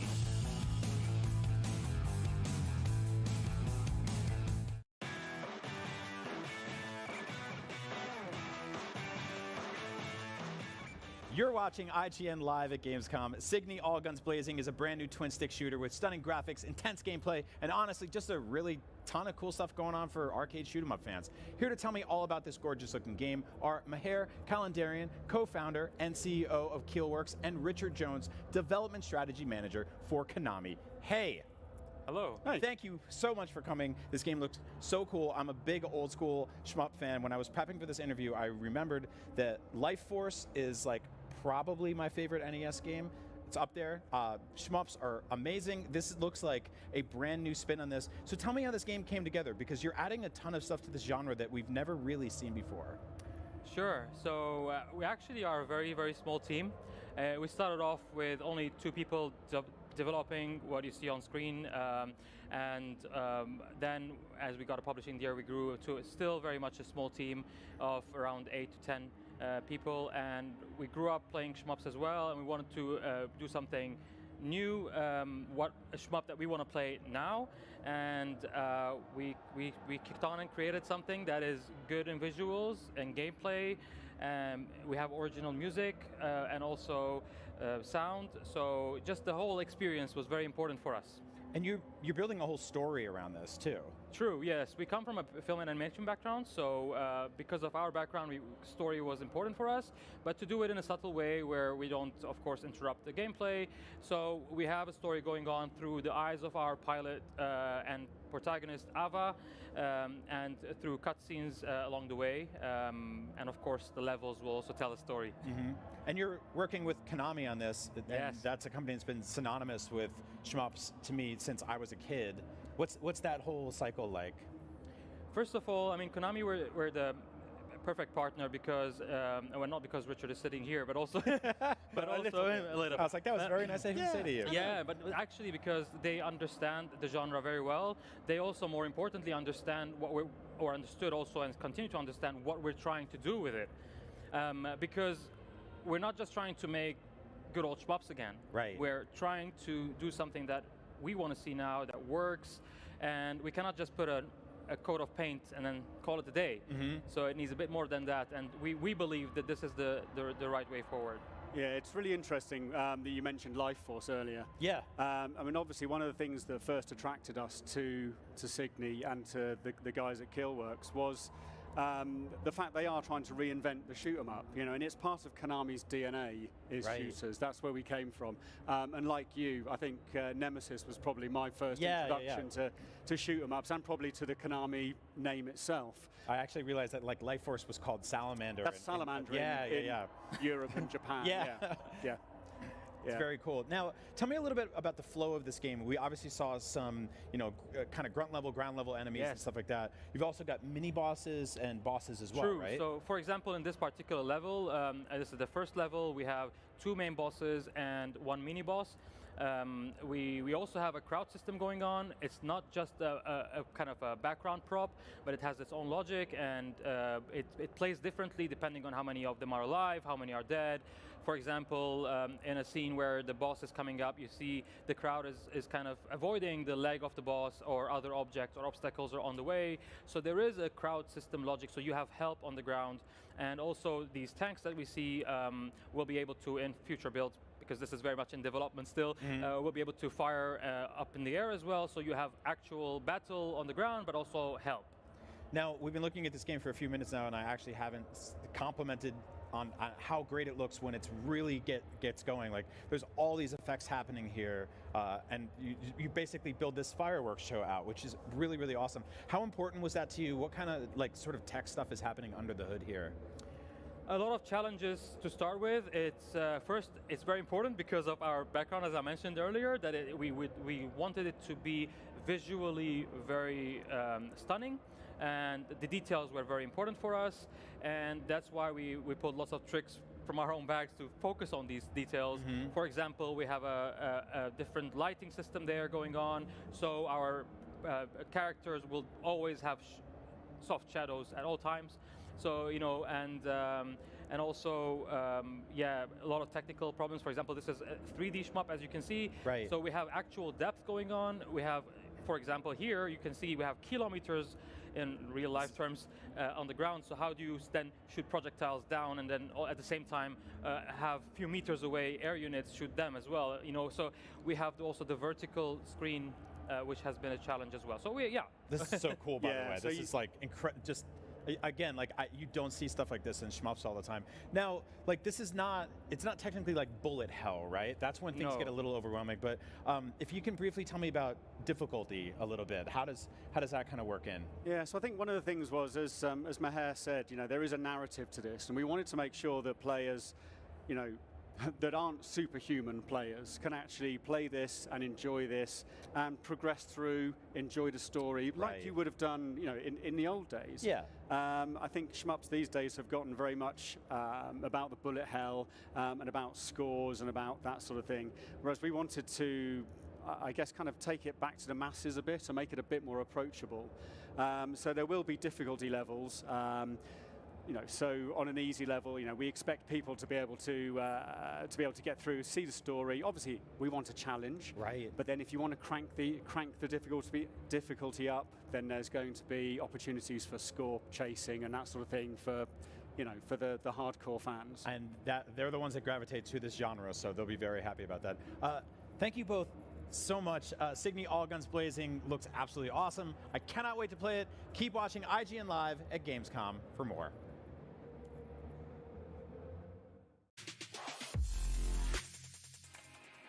Hello, I'm Joe Screbbles and I'm at Gamescom, and I'm with Simon Cardy, who has seen one of the more mysterious, confusing, like, surprises from opening night live, which was Atlas Fallen, a new game from Deck 13, who made The Surge.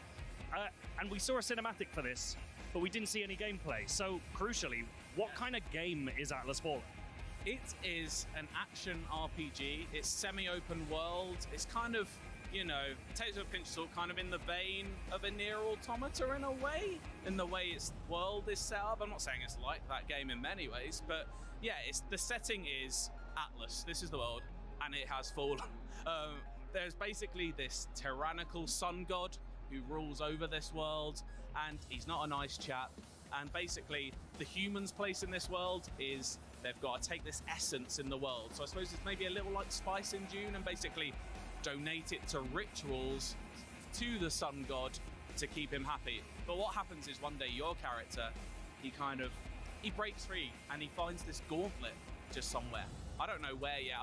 I've not seen a lot of this game, but basically this gauntlet speaks to him, and he has the power now to command sand and wield weapons made of sand using it. And basically this gauntlet says, take me to these places around the world to find these shards. We'll make this gauntlet powerful enough so you can fight the sun god. And that sounds good to me.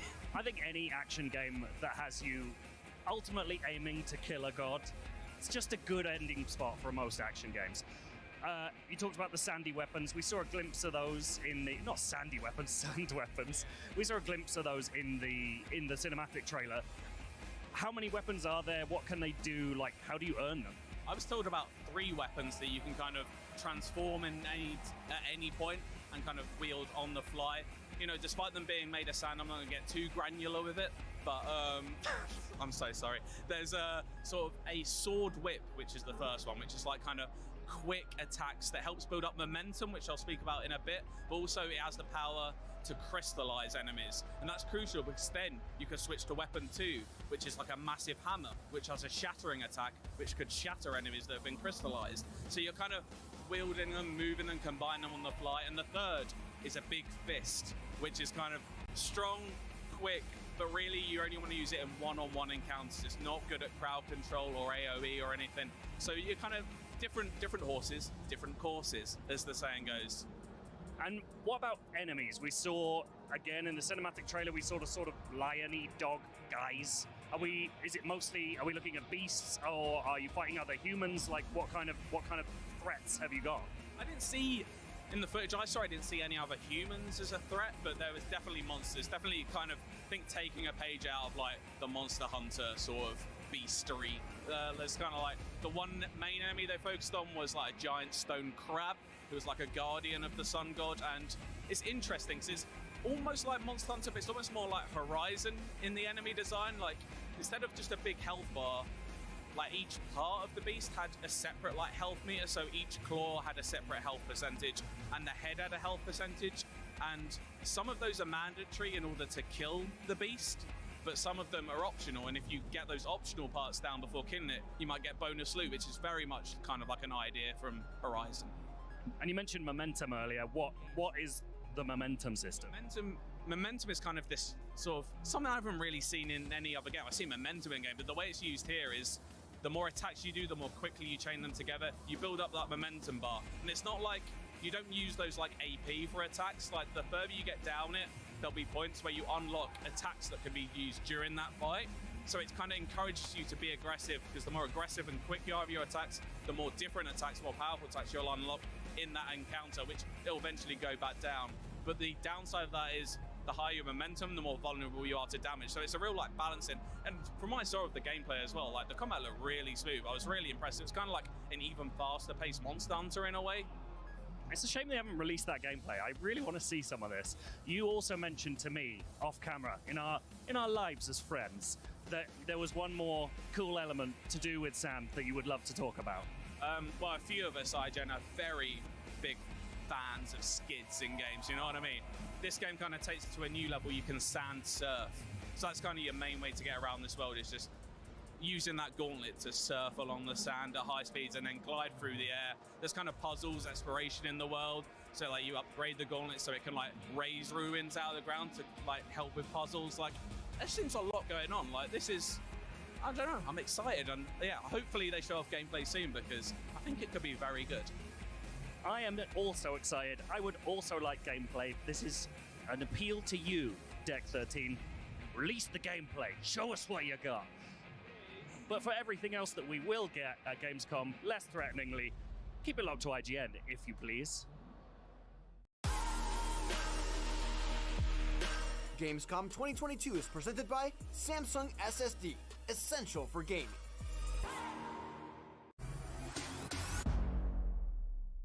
I'm Akeem Lawanson, and this is What to Watch on IGN1. It's a weekly show where we check out the latest and greatest in trailers, reviews, and everything else in the world of entertainment. Tune in to new episodes every Friday at 9 p.m. on IGN1. IGN is your go-to for the latest and best in games, movies, and television. And with over 50 million IGN subscribers, you're in good company. Oh, we're shooting turkeys! Thanks to your help, we've raised over $100,000 for charity. Brought you and creators the world over together for events like Gamescom and DC Fandom. Brenton Thwaites here, I play Dick Grayson. And made your voices heard. You voted almost 30 million times in our best video game of all time and Super Movie Madness tournaments, and posted over 40 million times on IGN's message boards. The chat must flow. Catch our unending stream of up-to-date news and so much more over at IGN.com, or subscribe to IGN on YouTube. And check out IGN Games and IGN Movies and TV for deep dives into your preferred pop culture. Plus, IGN guides to get help on veritably any game from our team of experts. No matter where you are, IGN.com, YouTube, Twitter, Facebook, or Instagram, IGN has you covered. Hey, you! Yes, you! Do you have fun? Fear of missing Gamescom? Relax. Gamescom is everywhere you want.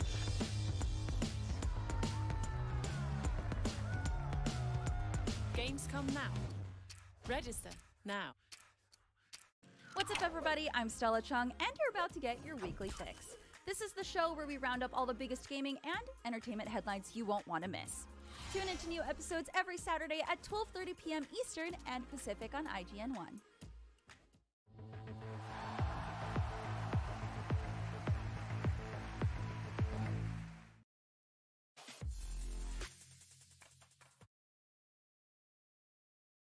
Welcome to Sedentary. My town. I've been mayor here for over 80 years. And believe me, I've seen everything.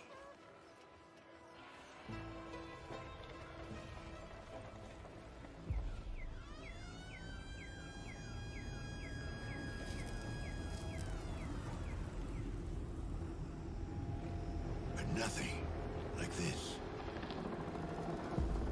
We call it the miasma.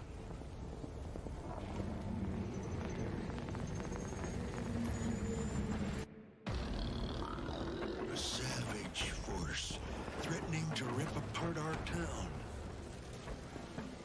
and all of America. But there's hope on the horizon. Our fate rests in this guy's glove. Elvis. Barely survived that one.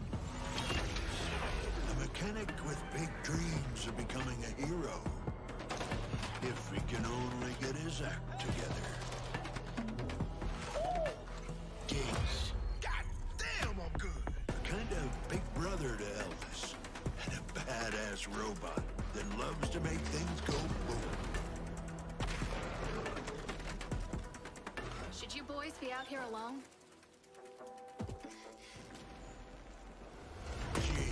Watching and waiting. Razor sharp gun for hire.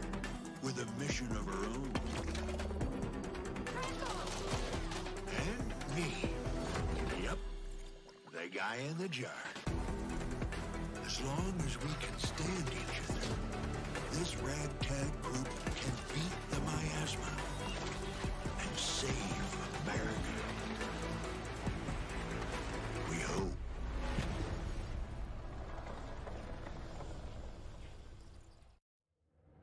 You're watching IGN Live at Gamescom. You just saw the IGN exclusive trailer for Miasma Chronicles.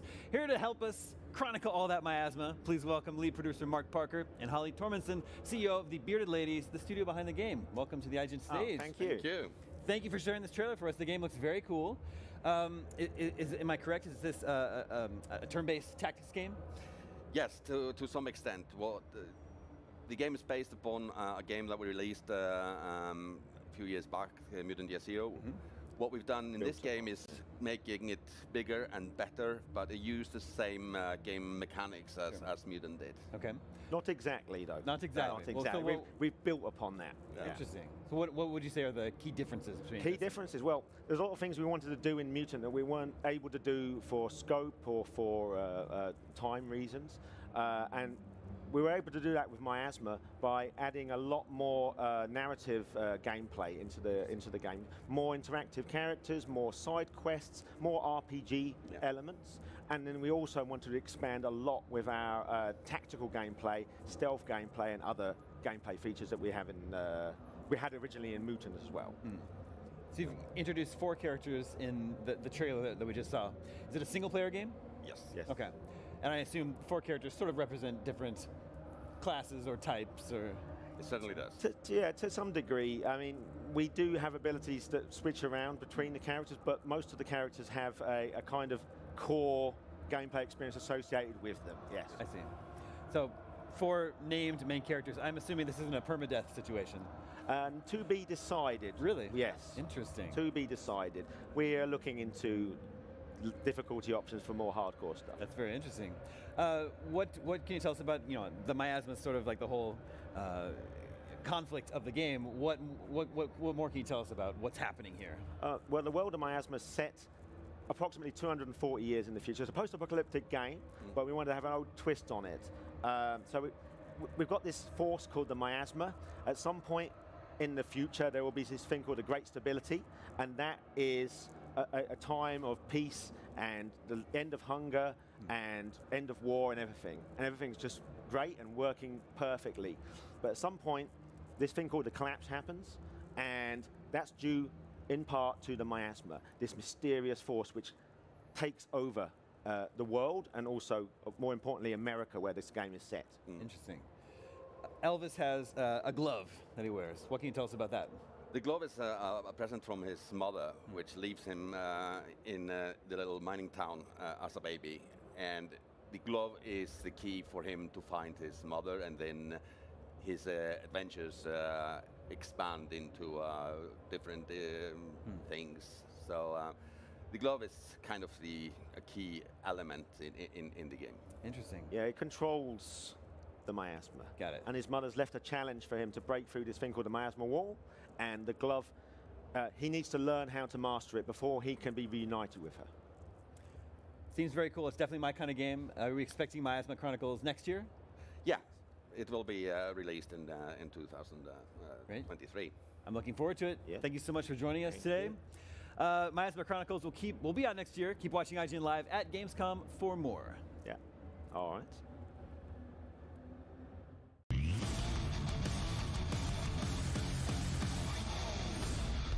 I'm in a wrestling ring!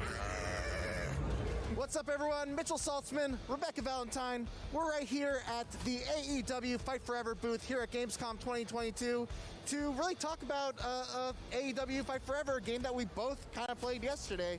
So, Reb, I know that you've recently gotten into AEW, but you've never really been a wrestling game fan. What was it like playing this game for the first time?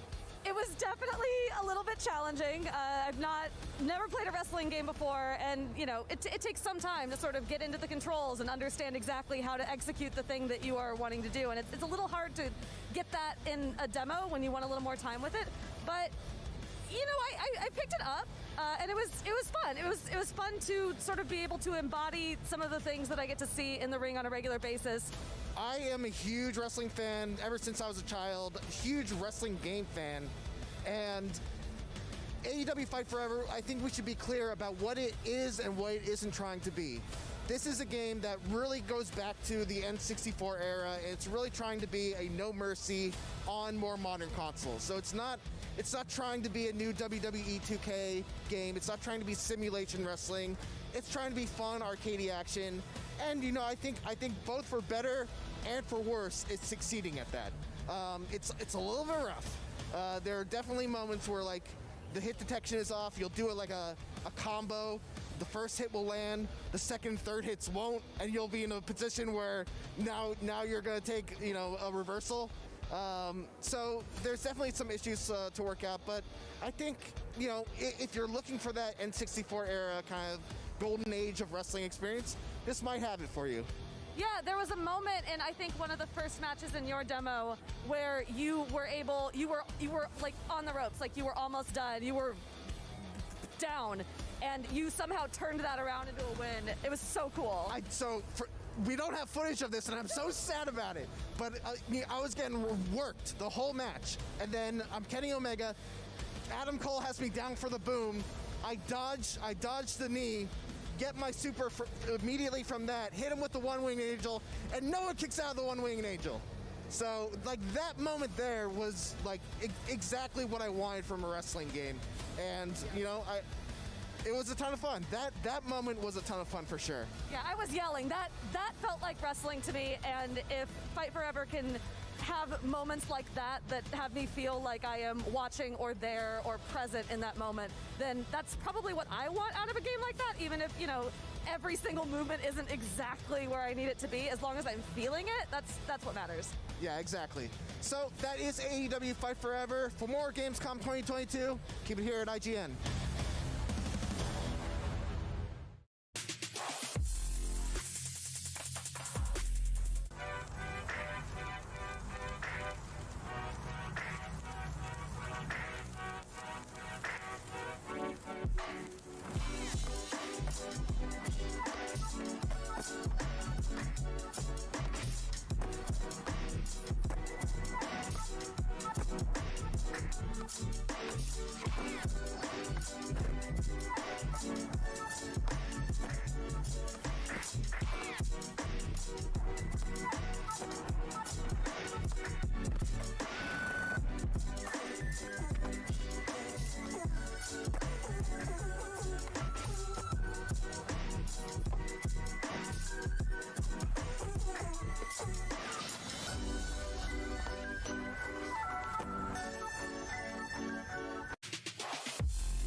what's up, everybody? I'm Stella Chung, and we are at the Mini merchandise area powered by Mini. And my producer just gave me 50 euro to spend on anything that I want here, but I've been told that I need to buy something at the very end, which I'm not sure what it is, and it makes me a little bit worried. But 50 euros, I think I could find some good plushies.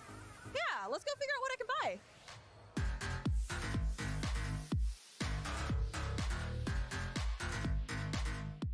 So I'm not much of a figurine collector, but you have to take a look at what they have here. Like, all right, let's get through the waves of people first. But look, for our JoJo fans, look at these posed figurines right here. Oh my God, that is amazing. And then of course, for anyone who likes Pokemon, we have all this stuff. Oh my God, they have Jujutsu as well. Holy crap, that is amazing. Look at these. Okay, so this is definitely out of my budget. Thanks, Ronnie. But, we'll just keep looking.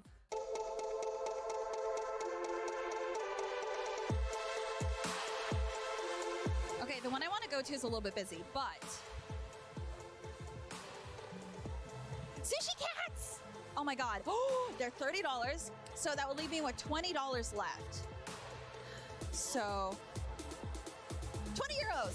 Whatever, it's 20 euros! 20 of these things.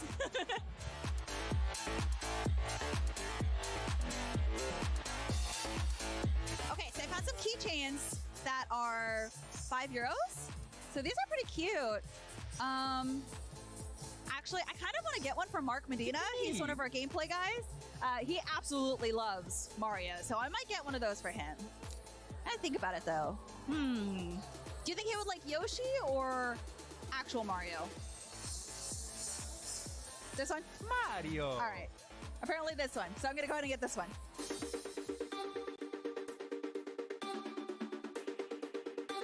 All right. So as an anime lover, I have to check out what kind of kimonos they have.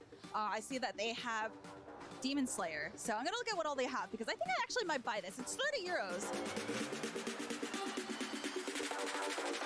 So these are one size only, but... Look at this. I have to support my girl Shinobu. She is the best girl. So I'm going to go ahead and get this. It is 30 euros. So I'm going to go ahead and buy it. Hello. I would like to buy this one. 30 euros? 30? Okay. Here you go. Thank you. Thank you. All right. Now I have 20 left. And I think there was something that I was supposed to buy. So I got this lucky mystery bag. And I only had 15 euros, which is why I had to get this one, as opposed to a $20 one. So, yeah, I definitely spent a little too much money. All right, I sat down for the first time in a while, and I don't think I'm going to be able to get back up, but let's rip this bad boy open. Ooh, what's this? Oh my God, no way! I got a Dragon Ball Z ball! Wait, look, that's actually really great. Am I holding up? Okay, how many stars? 4 stars. Yes! Oh my God, that's actually great. You know what? I do feel lucky. Okay, also, and now, 2 pins. Hatsune Miku pins. You know what? This wasn't too bad.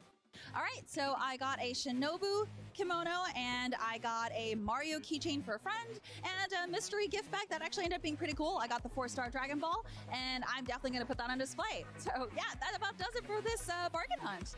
Make sure to stay tuned to IGN for all of your Gamescom news, because we're going to be here all week covering everything that you want to know, from games to entertainment to weird merch stuff. Gamescom 2022 is presented by Saints Row. Be your own boss and take control of Santo Alesso. Tune into IGN1 for the latest news on your favorite releases, gameplay exclusives, and all the entertainment you can handle. And maybe even some you can't. Cinefix on IGN1, your friendly Friday night home for film fanaticism. You're watching The Weekly Fix, ready to fill you in on anything you may have missed in the world of gaming and entertainment.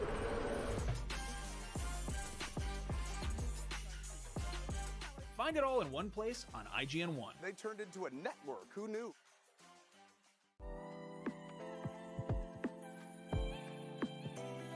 IGN Playlist is all of your games in one place.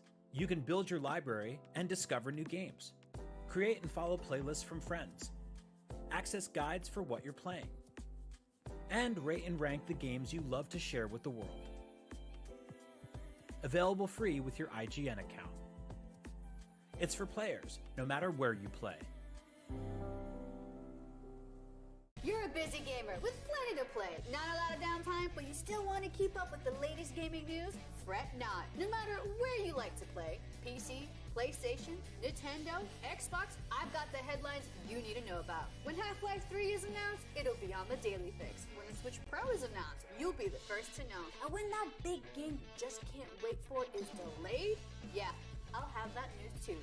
The Daily Fix, with me, Nars, weekdays only on IGN. If you're not following IGN on social media, what are you waiting for?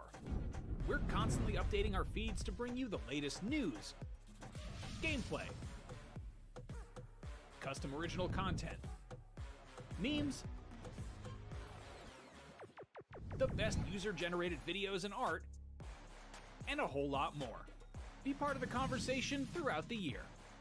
Follow IGN on Instagram, Twitter, Facebook, TikTok, and Snapchat.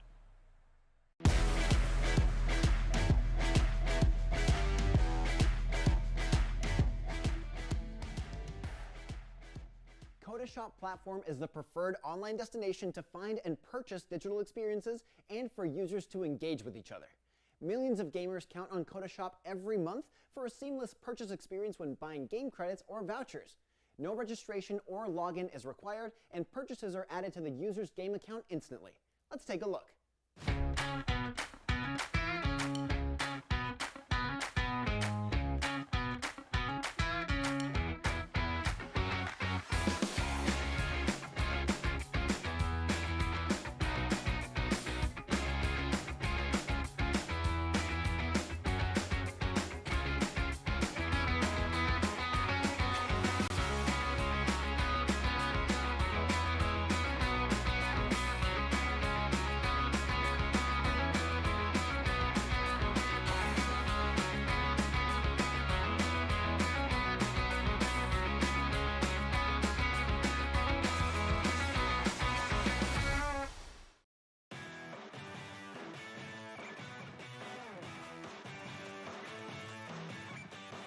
IGN Live at Gamescom. Video games have borrowed liberally from Neil Blomkamp's movies, and now he is working on a video game of his own. Here to tell us about Off the Grid Chief Visionary Officer at Gunzilla Games, Neil Blomkamp.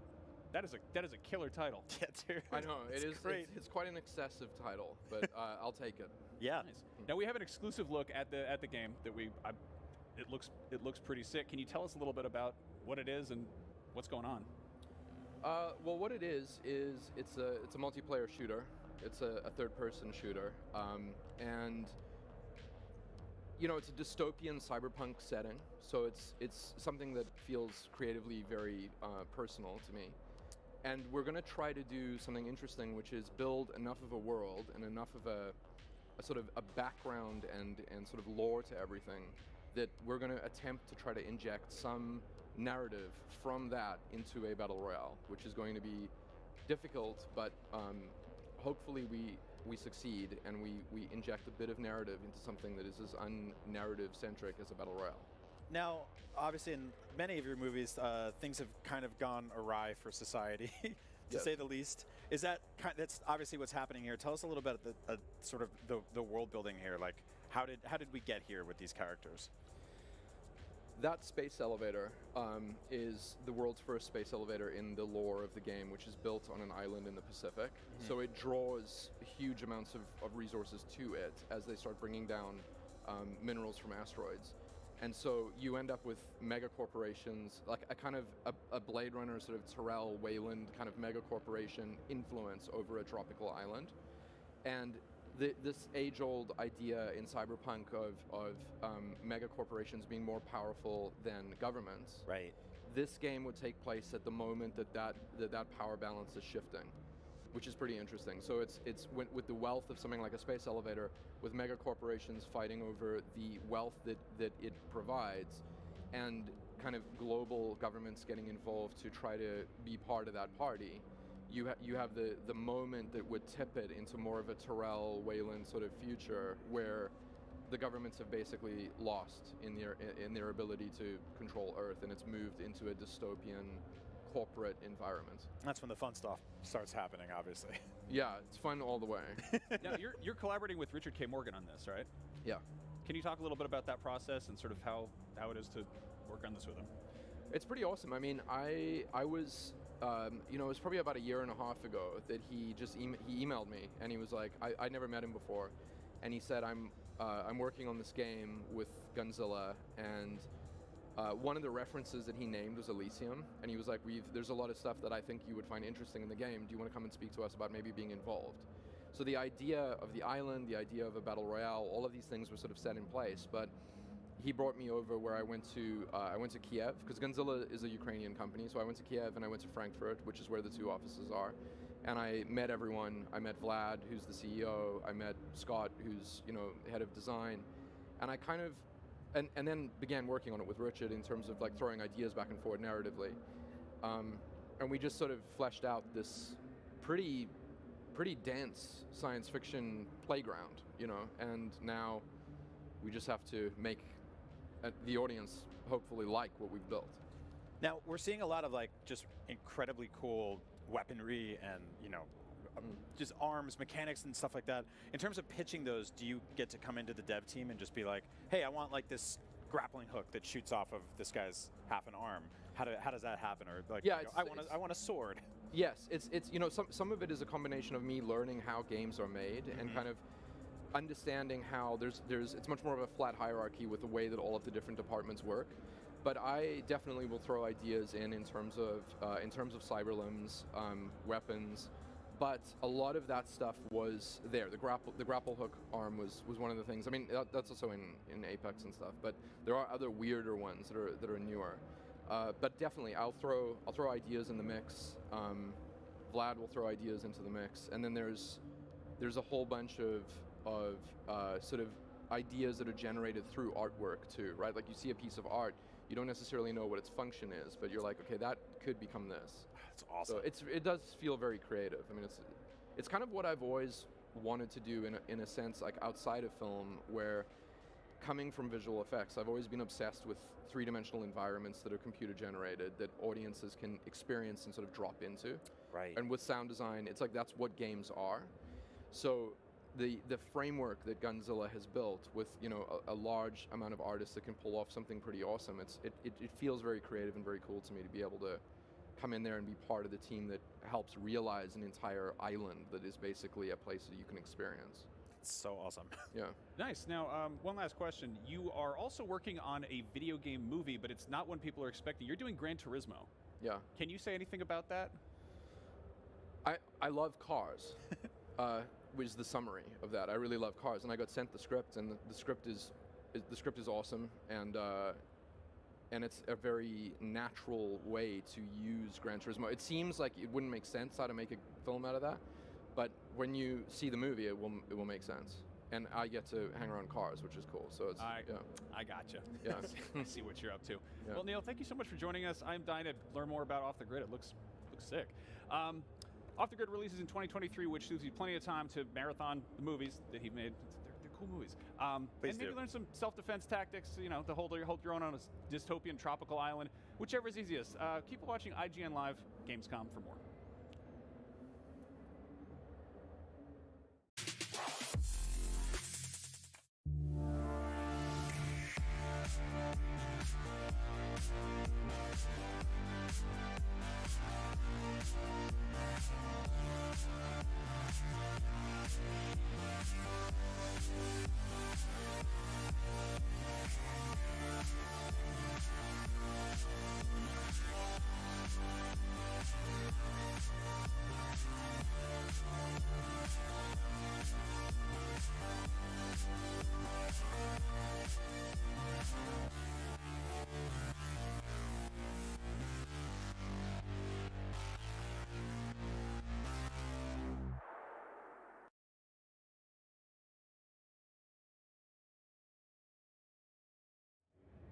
You're watching IGN Live at Gamescom. Coming up, we've got a look at some new games coming soon from Humble. Fun fact, IGN and Humble are owned by the same parent company.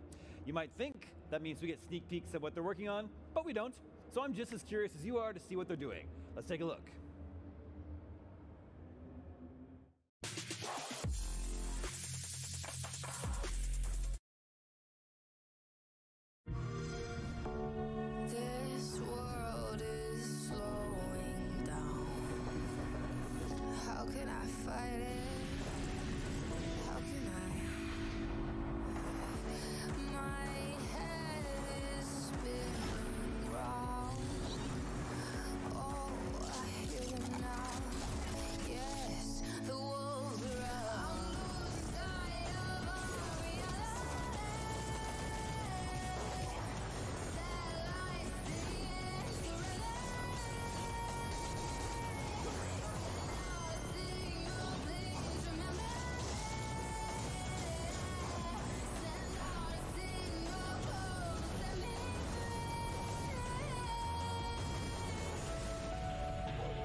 What's up, everyone? I'm Mitchell Saltzman, and if you can't tell from the undersized straw hat and the giant Luffy in the background, I just got to play some One Piece Odyssey, and I'm going to take this off because it is it does not fit me at all.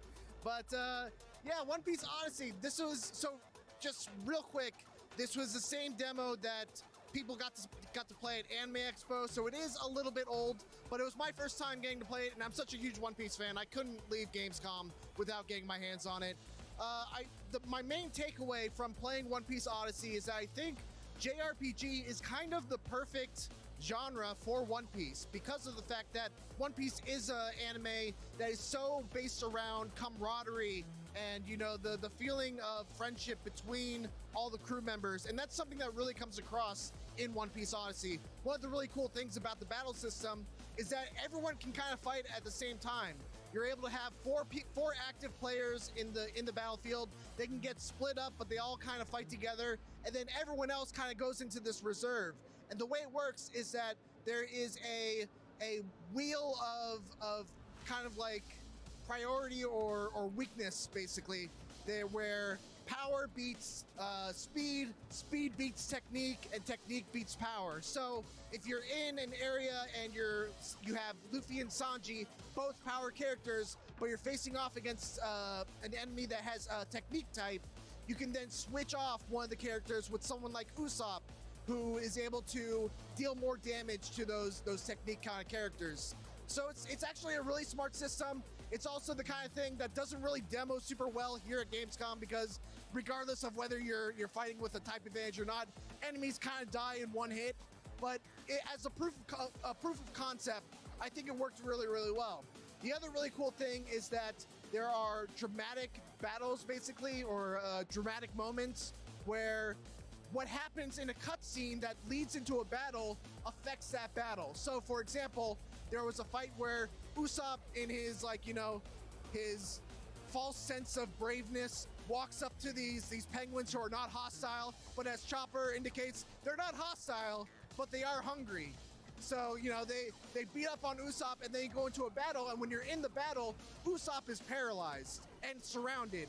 So you kind of have to deal with that. You know, it's a really cool thing of, like, you know, you just saw something and now you're fighting that exact scenario.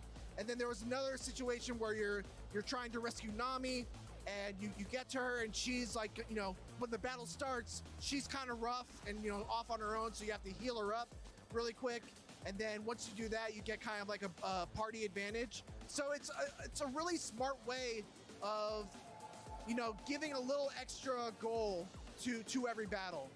And those are kind of my thoughts on One Piece Odyssey. I think this was a super strong showing.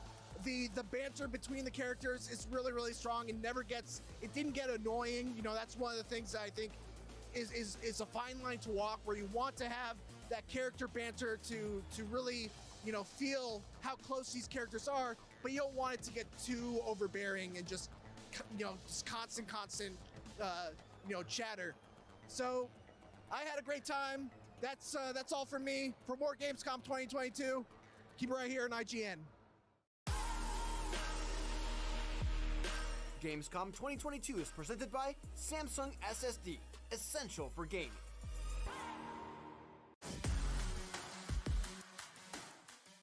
Hey, you! Yes, you! Do you have fun? Fear of missing Gamescom?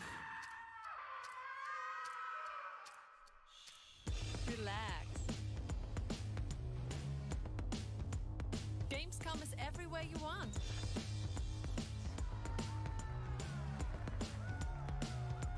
Gamescom now. Register now.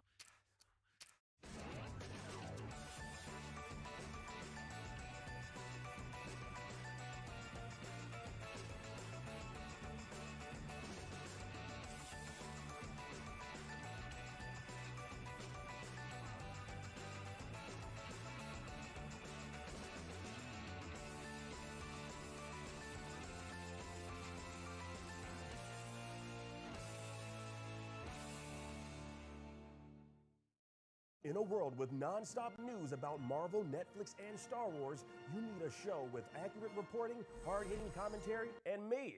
I'm Akeem Lawanson, the host of The Fix Entertainment. Whether it's the latest superhero scoop, film fiasco, or anime announcement, I'll be right here covering all the latest in major studio headlines and pop culture news. Make sure to catch The Fix Entertainment wherever you watch IGN.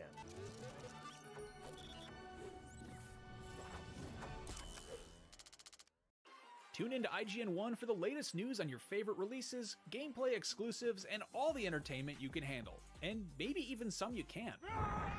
Cinefix on IGN1, your friendly Friday night home for film fanaticism.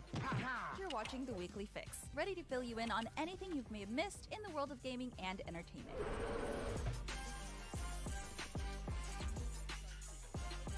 Find it all in one place on IGN1. They turned into a network. Who knew?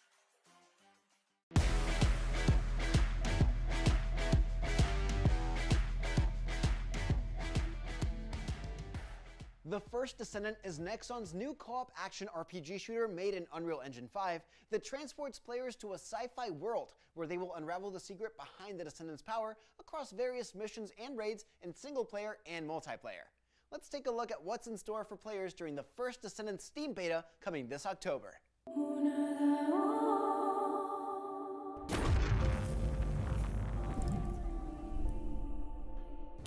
We always ask questions.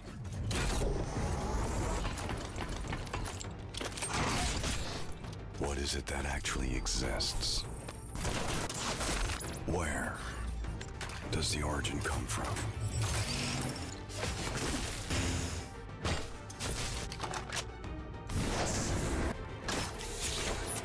Where are we headed to in the end?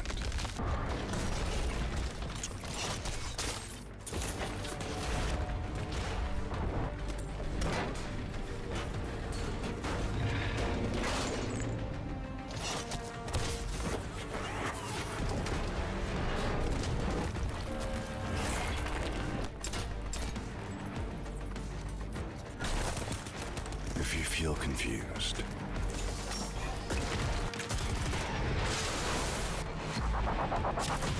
just reload your gun.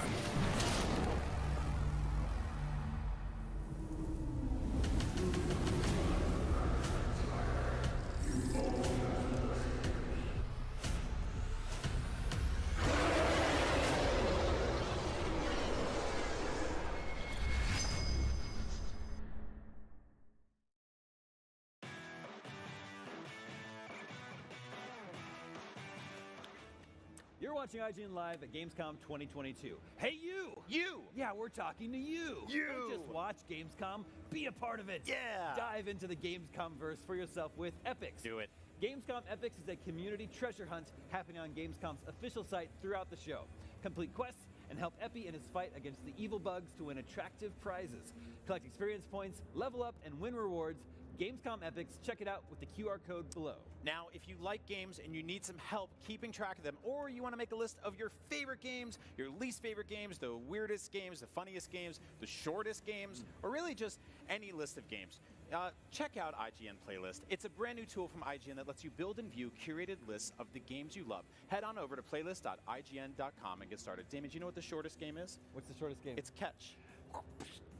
We beat it! Yeah! Speed run. If you want some upcoming games to add to your list, in just a bit, we're checking out Goat Simulator 3 and seeing how much mostly illegal trouble that horrible animal can get into. After that, we're going hand to hand with all the new content coming to SIFU. Then we're getting hands-on with One Piece Odyssey. That is right. And a bit later, we're going to find some awesome indies, the biggest, best, and weirdest indie games at Gamescom. But first, let's check in on the chaos of the Gamescom show floor. Take a look.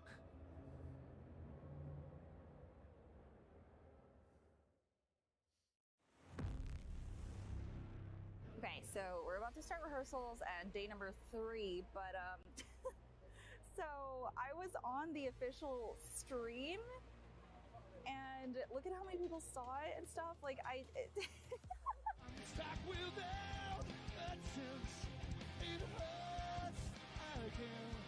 so many people were like, yeah, of course Stella's having fun. What do you do with that? Like, what do you do with that?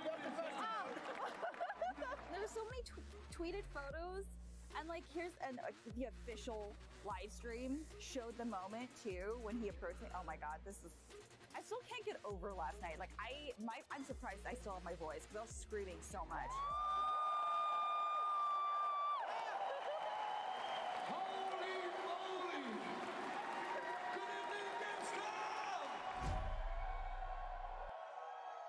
It is nearing the end of day 2 of Gamescom, and of course, like I teased, there is going to be a Metal Hellsinger concert here, and I have a VIP ticket. So let's see, what time is it? 5:01. Okay, so the doors opened for VIP 1 minute ago. So let's go in and see what VIP gets us. That's the VIP lounge.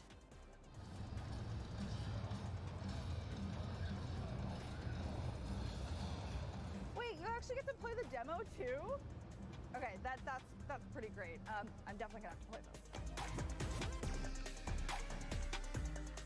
Honestly, I'm so glad they had this station here because I haven't had time to play this at home yet. So I got to play it. I really like it. I actually have it downloaded on my gaming laptop that is in the hotel. So as soon as I get back from the concert, I'm definitely going to be playing more of this. So we've been here for a little bit, got some snacks and refreshments, and it is 26 minutes before the show starts.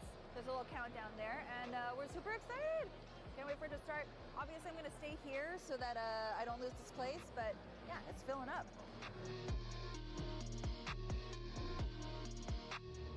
This soul came to hell just like a tune comes into your head.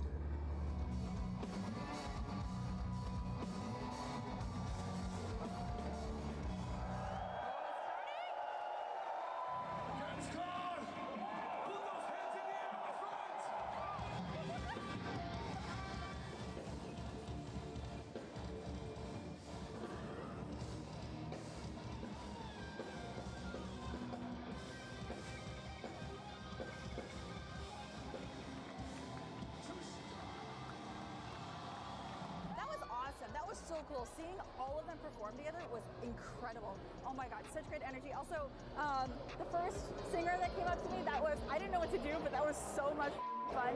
I'm so glad we went to this.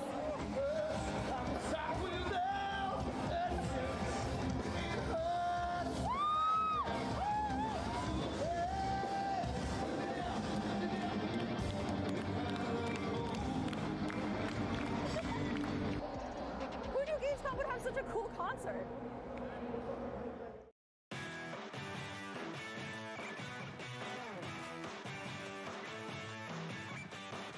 You're watching IGN Live at Gamescom. Usually, cleaning up a mess is the sort of thing that good, law-abiding citizens do, but sometimes criminals do it too, like when they're trying to hide all their crimes. Our next game is all about that. Here to tell us about Serial Cleaner's lead designer, Krzysztof Szydlowski from Draw Distance Studios. Hey. Welcome. So, this game looks completely different than the first game, which I love the look of. And I want to know how you landed on that, and if it was a huge pain in the butt. Like, did someone come in and go, let's overhaul the entire art style and start fresh? Yeah, we wanted to make something new, something more complex, and to find new territory. And so we went to 90s. We skipped from 70s to 90s. We skipped 80s, and tried to find a new look. We moved to 3D, and we had like two main inspirations. First was 90s cinema, obviously, with its color palette, with analog feel, with celluloid imperfections. Right. And the second was the postmodern art, and pop art, post-graffiti art, and neo-expressionist art. And Jean-Michel Basquiat was one of the main inspirations for this game. Now we've got some exclusive gameplay here we're showing off. I mean, this is cinematic here, but you get a feel for the style here. Can you talk a little bit about what's new mechanically? Because this is visually speaks for itself. Yeah. So everything it's deepened. It's much more complex than in the first game. We took the basic formula of the first game and added layers and more complexity to everything. So you can you still clean blood, you still are removing corpses from a scene, you are picking up evidence, but you have many options to do that. We took inspiration from Immersive Sim, from Hitman series, and what's important, you have 4 characters this time. In the first game you only had 1. Right now you have 4 characters, and each character has its own playstyle. And what's important as well is this is a stealth action game, so you are deciding if you want to play stealthy way or if you want play it like an action game. So I need to ask you where you drew the line with the sensor thing, because obviously there's blood all over the ground. We just saw a man chainsaw someone in half, which you didn't show us. Took the body parts, threw them into a wood chipper, which exploded blood everywhere, which you did show us. So tell me how you figured out the push and pull of how much gore I'm allowed to see as the player. This is dark humor in our game. We wanted to make a few things like parental advisory stickers and things like that. So that's why we added sensors here. So good. Now, it's set in 1999, is that right? Yeah, that's right. Why that time period, and I guess how does it affect the story? This is the end of the decade, and our characters are meeting at the funeral house, which serves as a front of their bloody business. And they are talking about the whole decade. They are reminiscing about their bloodiest missions. Yeah, so we are moving to a new millennium, and that's why we took this date. So like they're cleaning, and they're also worried about like the Y2K bug. Yeah, that as well. Yeah. Now, the four characters differ mechanically. Can you speak a little bit about sort of the different abilities? So right now you can see Bob, who is the character from the first game, and he has this basic style. Each character has its own special ability. So Bob can slide on blood. This is Psycho. Psycho carries chainsaw, so he chops bodies. He can pick up limbs and throw them at police, knock them down, and lock them in some place to remove them from map. You got Lati, which is she is spraying graffiti on the ground to distract police, and also she's the most mobile character, and her maps are the most vertical maps in our game. And we got Viper as well. She's a hacker, and she can hack electronics remotely. That is an extremely 90s hacker name, by the way. I love the graffiti being a thing to distract cops. Like there's an active crime scene, and they're like, "Wait a minute, somebody's been doing spray paint over here." It's very specific graffiti, so yeah. Where do the ideas come from? Like we just saw a character being like, he had a vacuum cleaner on the blood on the snow, which we all know would make the vacuum cleaner explode. Yeah, that's drawing the line, as you said before. with the snow, we don't want to clean the snow from the whole map. Yeah, of course, and you don't want to just cover it up with other snow. It's a special vacuum. It only cleans blood. It's a blood snow vacuum. This is great. I love the indoor environments too. Now, tell me about like some of the conflict here. Like, this player has been caught, or like obviously he's not just sort of leisurely hanging out wood chipping body parts anymore. Now that there's other people that can see you, they're hunting you, they're stalking you. Yeah. How does that gameplay flip over from just like cleaning? Yeah, sure. What is important? Each mission is tied to a specific character, and we have a few missions in a game that you can play two characters at the same time. There's 4 of them, and this is one of them, and it's from the beginning of the game. And this is a mission that we get to know the Psycho character, who was a mafia enforcer. And he went rogue on a mission, killed everyone as one character from a Fargo movie. And Bob is here to help him out. So first we have to learn how to chop bodies as a Psycho. And then we are getting at the map and cleaning all of that Psycho prepared for us. Very cool. Now, obviously switching between characters, the different mechanics, that makes a ton of sense from like a story perspective. Was there ever like a world where you considered doing a co-op version? Yeah, but we really wanted to tell a story and to make a game that resembles 90s cinema. And all those movies that people are sitting in one place and talking about stories and like Usual Suspects, for example. Right. Yeah, that was something really important for us. That's something that we tried to mimic in our game. So in terms of the variety of levels going on from here, I'm guessing you have a bunch more after know, the vacuuming the blood snow. Yeah, in the game are actually 20 playable missions. Awesome. And then you have like 6 flashbacks, more narrative-focused missions. Cool. Well, thank you so much. You can get your grubby fingerprints on serial cleaners on September 22nd. Keep watching IGN Live at Gamescom for more.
nice as a choice, you know?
Hello, I'm Joe Screbbles coming to you from Gamescom 2022. I'm joined by Simon Cardy, who has just seen Aliens Dark Descent. And this is an Aliens game. So what's the setting? It is set 20 years after Alien 3, but it's, you know, it is an Aliens themed game, really. It's got that marine combat feel, and it's all about, you know, the setting is these Marines have crash landed on a planet and they're looking through this abandoned base. Something's happened. Probably xenomorph related, you'd guess. But it's not just set on a base. You know, so much Aliens content is like content even. It's kind of set on like, you know, an industrial place. Whereas this has like snow, has jungle. I haven't seen those, but I've been told they're there. But you know, wherever you're going to be, there's going to be lots of xenomorphs. So don't you worry. And this is a strategy game first and foremost. It's real-time, top-down, real-time combat. So you're commanding a team of 4 Marines at all time. You can command them as a unit. They do things automatically, but you also can, you know, micromanage them on the fly. And also to help that at any time, you can just turn the whole thing into slow-mo. And it's quite funny seeing a xenomorph just slowly run towards you before getting shot in the face. But yeah, there's kind of a mixture of going through corridors, like the classic Aliens thing. You've got your radar, they've got the classic blooping noise, and that's kind of, it puts you on edge a bit. It's not the same as like, you know, being in Alien Isolation and being on edge at all times. But you've also got kind of tower defense places where you have to like weld doors shut, kind of like Rainbow Six Siege, like, and like set up a little room. And then, yeah, you've got to set up turrets and like defend a space. And then complete your objective, and then you'll either get new info for the story, or maybe you'll be able to like recruit a civilian, like an engineer, to help build your home base. Because as we'll talk in a moment, it's kind of got like XCOM elements too. That was the thing I was going to ask. So it's not a game about getting from, it's not a story about getting from one place to the end. You're not taking these Marines all just through one location sequentially. You're going back to the base every time, right? You are going back to base, but you are also kind of trying to get them through sequentially. So it's almost got like roguelike elements. So you're almost making your way through the ship, and you can go back and revisit at any time. So it's a persistent world. So those doors will still be welded shut and stuff like that. So you are kind of, I think, making your way through. There is a story there. Also, these Marines, they have this cool thing as well as having a health bar. They have like a stress level, which if it gets too high, they kind of may not obey you directly, or their aim may be off. Like, there's like interesting little quirks like that I quite enjoy about it. It sounds really interesting. It sounds very different for Aliens. Does it feel like it's going to be... Does it feel like this fits in that canon of Alien stories? I feel like it will. I don't know too much context for the story. They've got like the look and the sound of it. Looks pretty spot on for like an Aliens game. It's like different, like we get... I feel like when we get an Alien or Aliens game, we do get that more like marine feel to it. We don't get the Alien vibe that Isolation did so well. Maybe people don't, you know, they did it so well that, you know, people are almost afraid to go in there. But yeah, I feel like it's got a good Alien vibe to it, and without playing it, you know, I'm not, that sort of like top-down real-time isn't really my sort of genre, but I am a sucker for Aliens, so I think I will give it a go. Will you give it a go? Let us know. And for everything else from Gamescom, keep it locked to IGN. Gamescom 2022 is presented by Saints Row. Be your own boss and take control of Santo Alesso. The only thing better than listening to IGN podcasts is watching them. Luckily, all your favorite weekly shows are here on IGN One. Whether you're chasing the latest Xbox releases with Unlocked, looking for your PlayStation fix with Beyond, tracking everything coming to Switch with Nintendo Voice Chat, or catching up on this week's gaming news with GameScoop, we've got you covered. Check it out. Tune in every weekday at 5 p.m. for the best gaming coverage right here on IGN One. If you're not following IGN on social media, what are you waiting for? We're constantly updating our feeds to bring you the latest news, gameplay,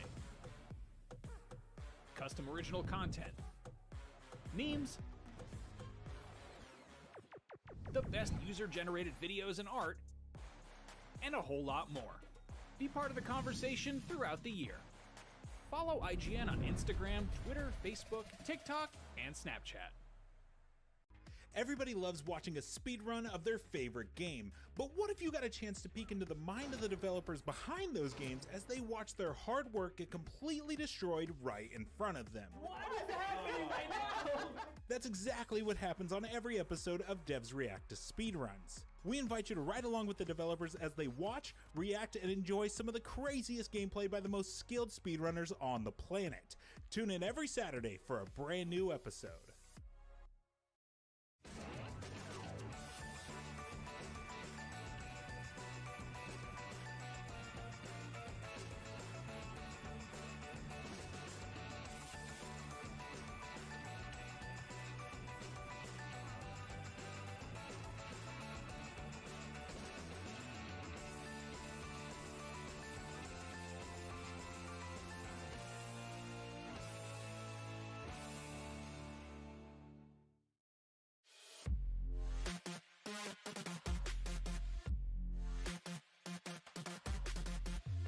What's up, everybody? Alan here to break down all of the biggest announcements, trailers, and news. Presented by Nitsa. Let's get to the news. Gamescom 2022 opening night live may have come and gone, but the show continues to chug along thanks to Gamescom Studio and awesome indie showcase featuring even more trailers, gameplay, and all the interviews your eyes and ears can handle. Fans of underwater adventures will be happy to hear about SpongeBob SquarePants: The Cosmic Shake. We got a look at a brand new reveal trailer for this action-adventure platformer featuring iconic characters from Bikini Bottom. Traverse iconic set pieces from the show with SpongeBob's trusted sidekick, Balloon Patrick. Players can look forward to jumping into SpongeBob SquarePants: The Cosmic Shake when it launches on PC, PS4, Xbox One, and Nintendo Switch. But maybe players prefer games to be full of off-roading goodness. Well, Dakar Desert Rally got a new trailer that showed off some awesome vehicles and tracks to experiment with. With various weather effects and track modifiers, users might want to get their PC, Xbox, and PlayStation suspension ready. This is going to be a bumpy ride. Session Skate Sim also got a new reveal trailer, and it looks like a must-play for anyone who's a fan of, well, skateboarding sims. From simple ollies to complex trick chains, Session Skate Sim lets players push their creativity to the limit. The game is available right now in early access and officially releases this September on Xbox One, Xbox Series consoles, PS4, PS5, and PC.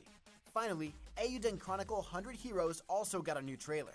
The title is a spiritual successor to the beloved Suikoden franchise, and after an astoundingly successful Kickstarter, we finally got an updated look at this gorgeous JRPG coming to all platforms. Personally, this game reminds me of rainy days as a kid, curled up under a blanket, grinding enemy mobs to level up my party. Only this time, the game has a fresh coat of paint and gorgeous graphics. There's so much news to celebrate, so please remember to keep an eye out for yourself and your friends if you're planning on going out and drinking. Nitsa reminds you to never drink and drive. Always identify a sober driver or call a rideshare service to get you home safely. Drive sober or get pulled over.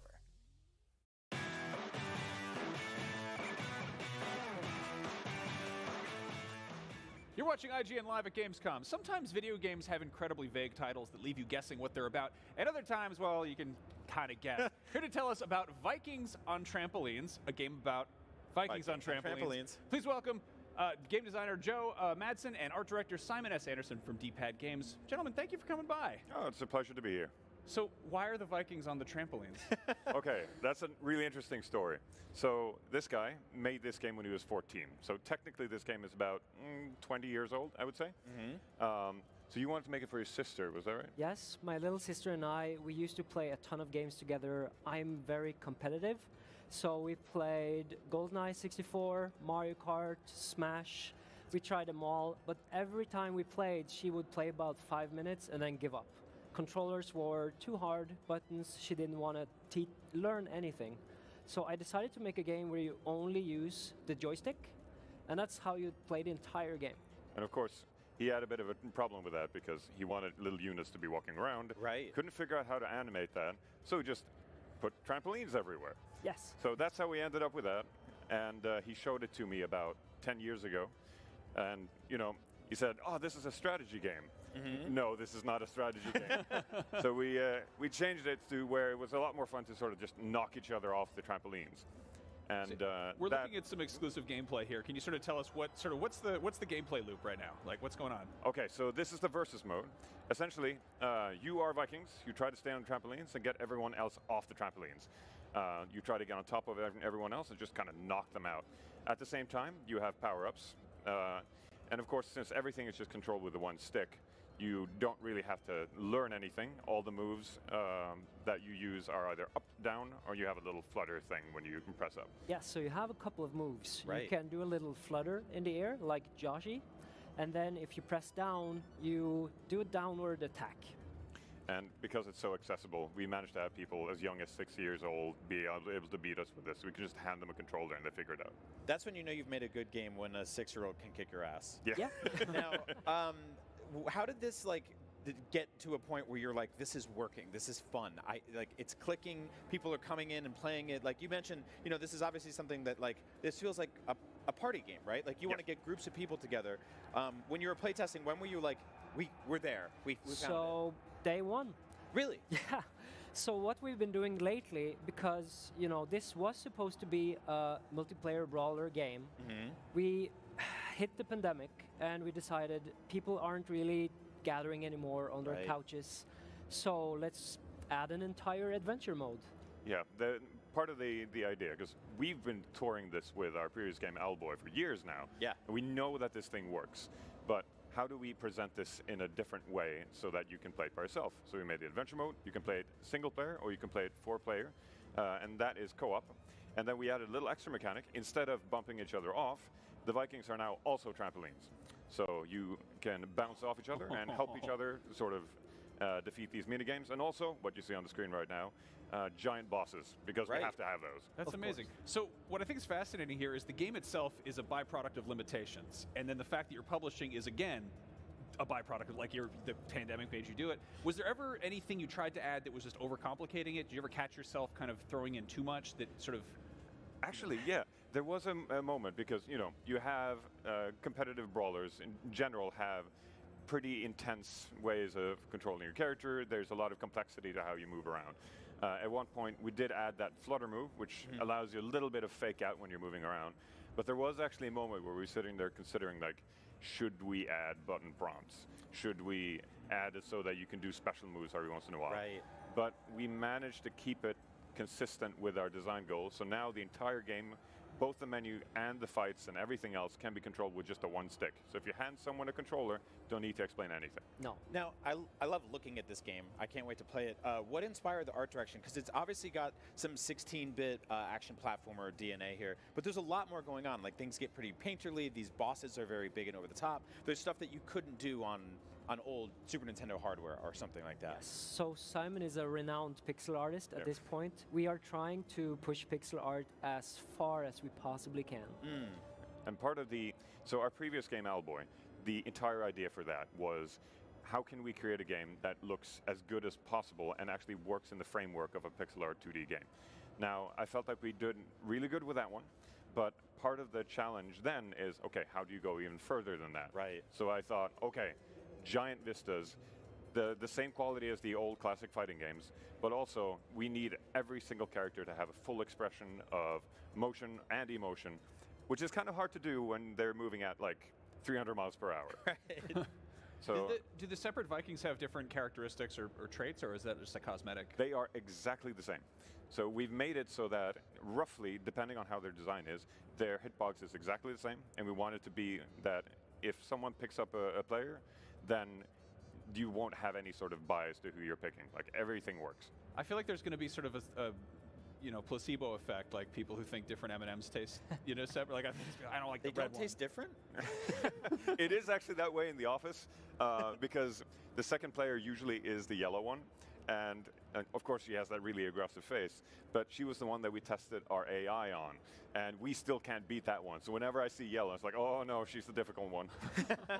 Well, very, very cool. This is looking really, really fun, and it's got to be pretty cathartic to put out a game you've been working on for 20 years. Well, yes. I mean, we've been working on and off. I think we've been doing 2 years of full development on this game by this point. Well. But when I started working on this game, it looked like utter crap.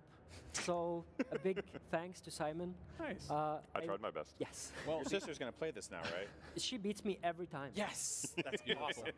Mission accomplished. I hope we can play it sooner rather than later.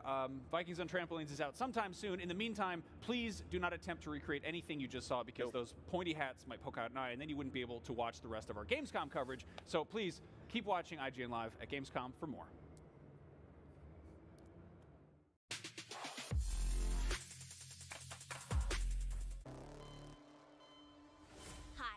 My name's Quartz, and I should probably catch you up. I'm part of a group to eradicate bad guys. Like these assholes.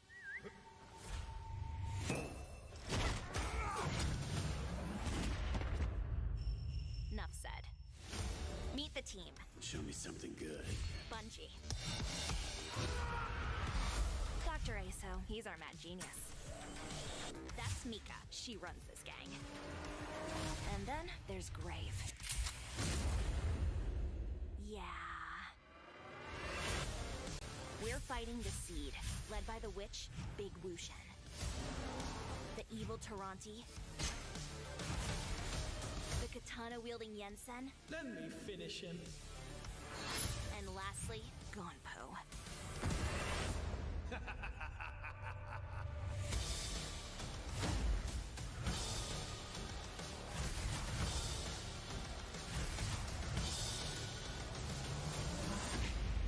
Wanna come?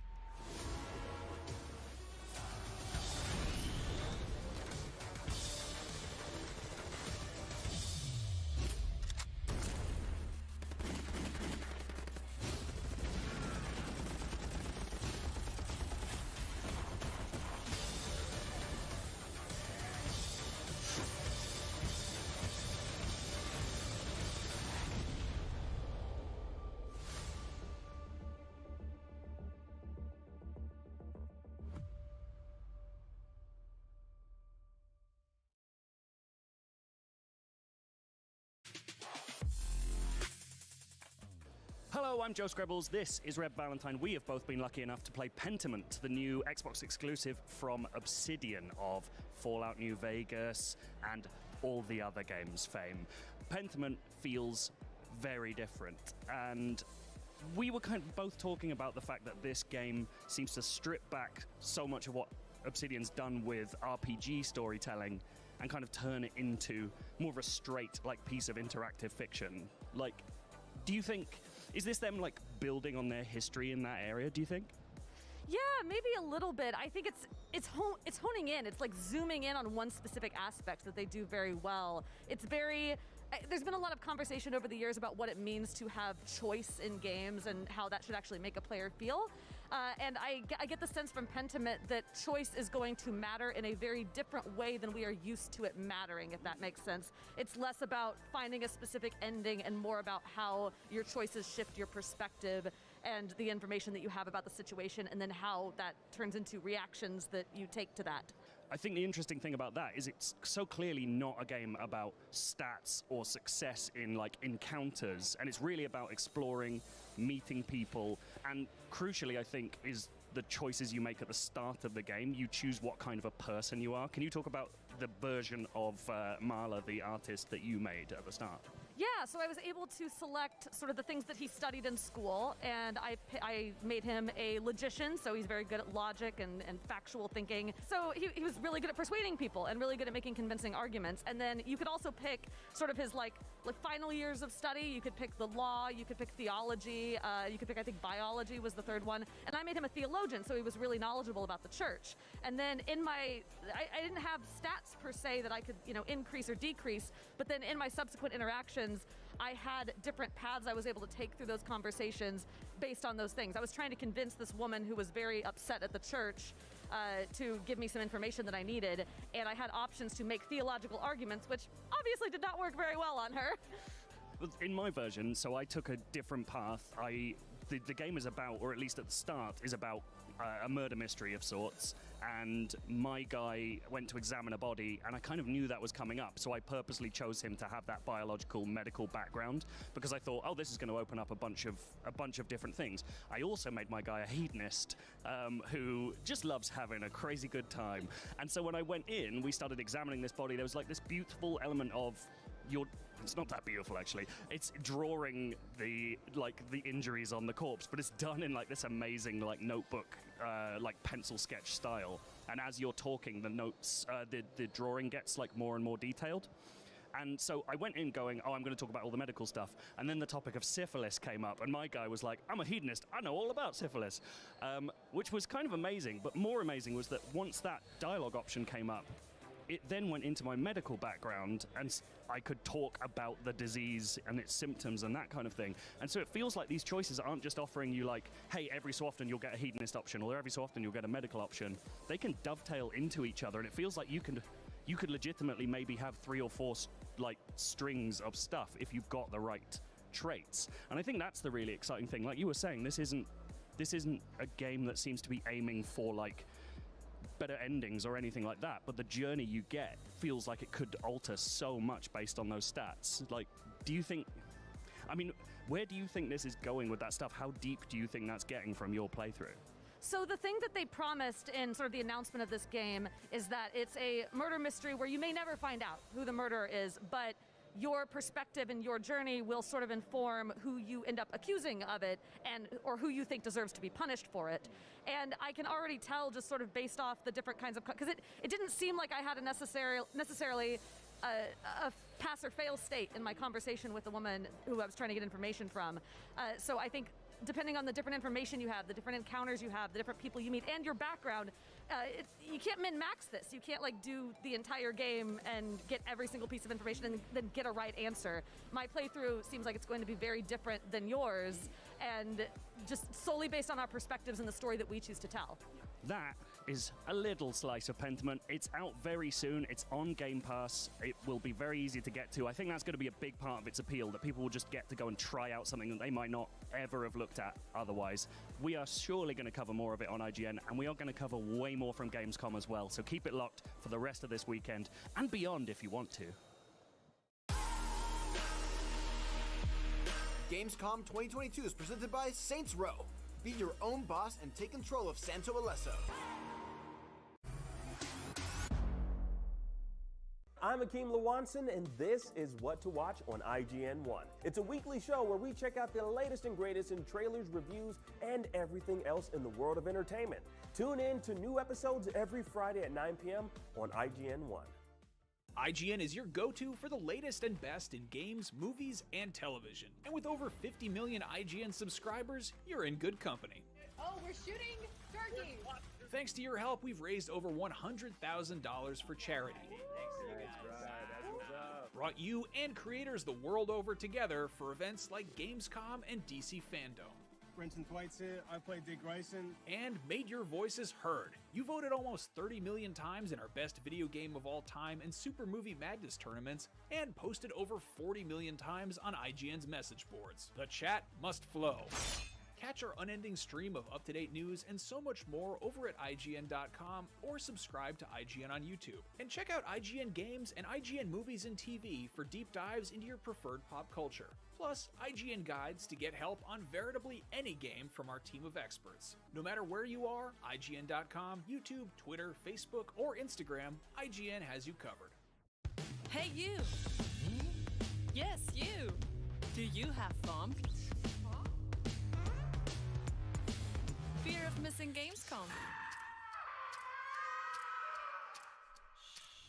Relax. Gamescom is everywhere you want.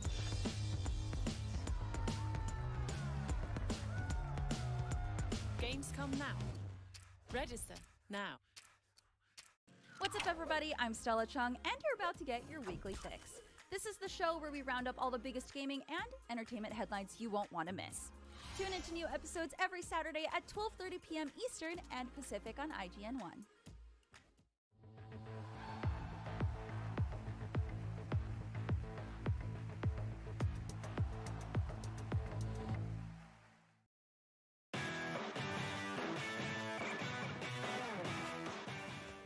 You're watching IGN Live at Gamescom. Now, back in February, the hyper-stylish, ass-kicking kung fu action game SIFU hit the scene with the impact of a perfectly timed spin kick, and soon it is getting some brand new content to test your skills even further. Here to tell me all about it is Felix Garzinski from Slowcap Games, and also Theo Caselli? Yeah. I remembered it! Welcome to the IGN stage. Let's talk about SIFU. This game's been out for several months now, and you've got new content arriving next week. What do we need to know? Yeah, so the first big thing, the big feature, is that the player will be able to customize the experience by adding modifiers and cheats. So they will be able to make the game harder, easier, or even maybe a bit fun, with like a 0G mode where everything starts to float around.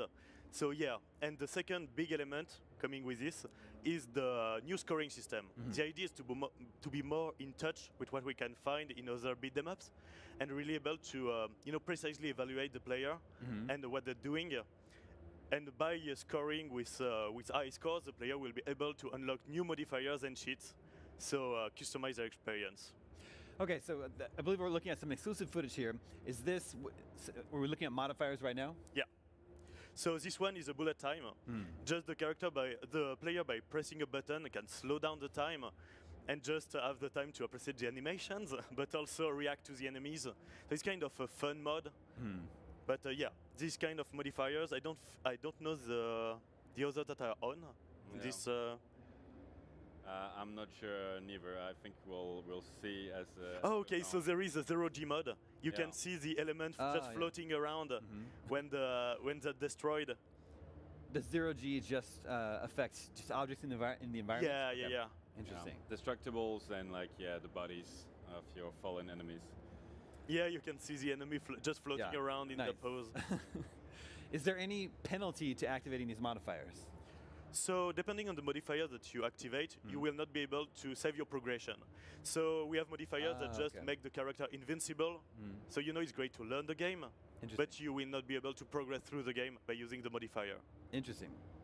So after the update, how are modifiers integrated? Is there just in the menu system are they toggle them on or off? Yeah. So when you select the level, you will be able to activate or deactivate modifiers, and you can spend currency earned through the high score and some goals to change the modifier for whatever you want to do in this run.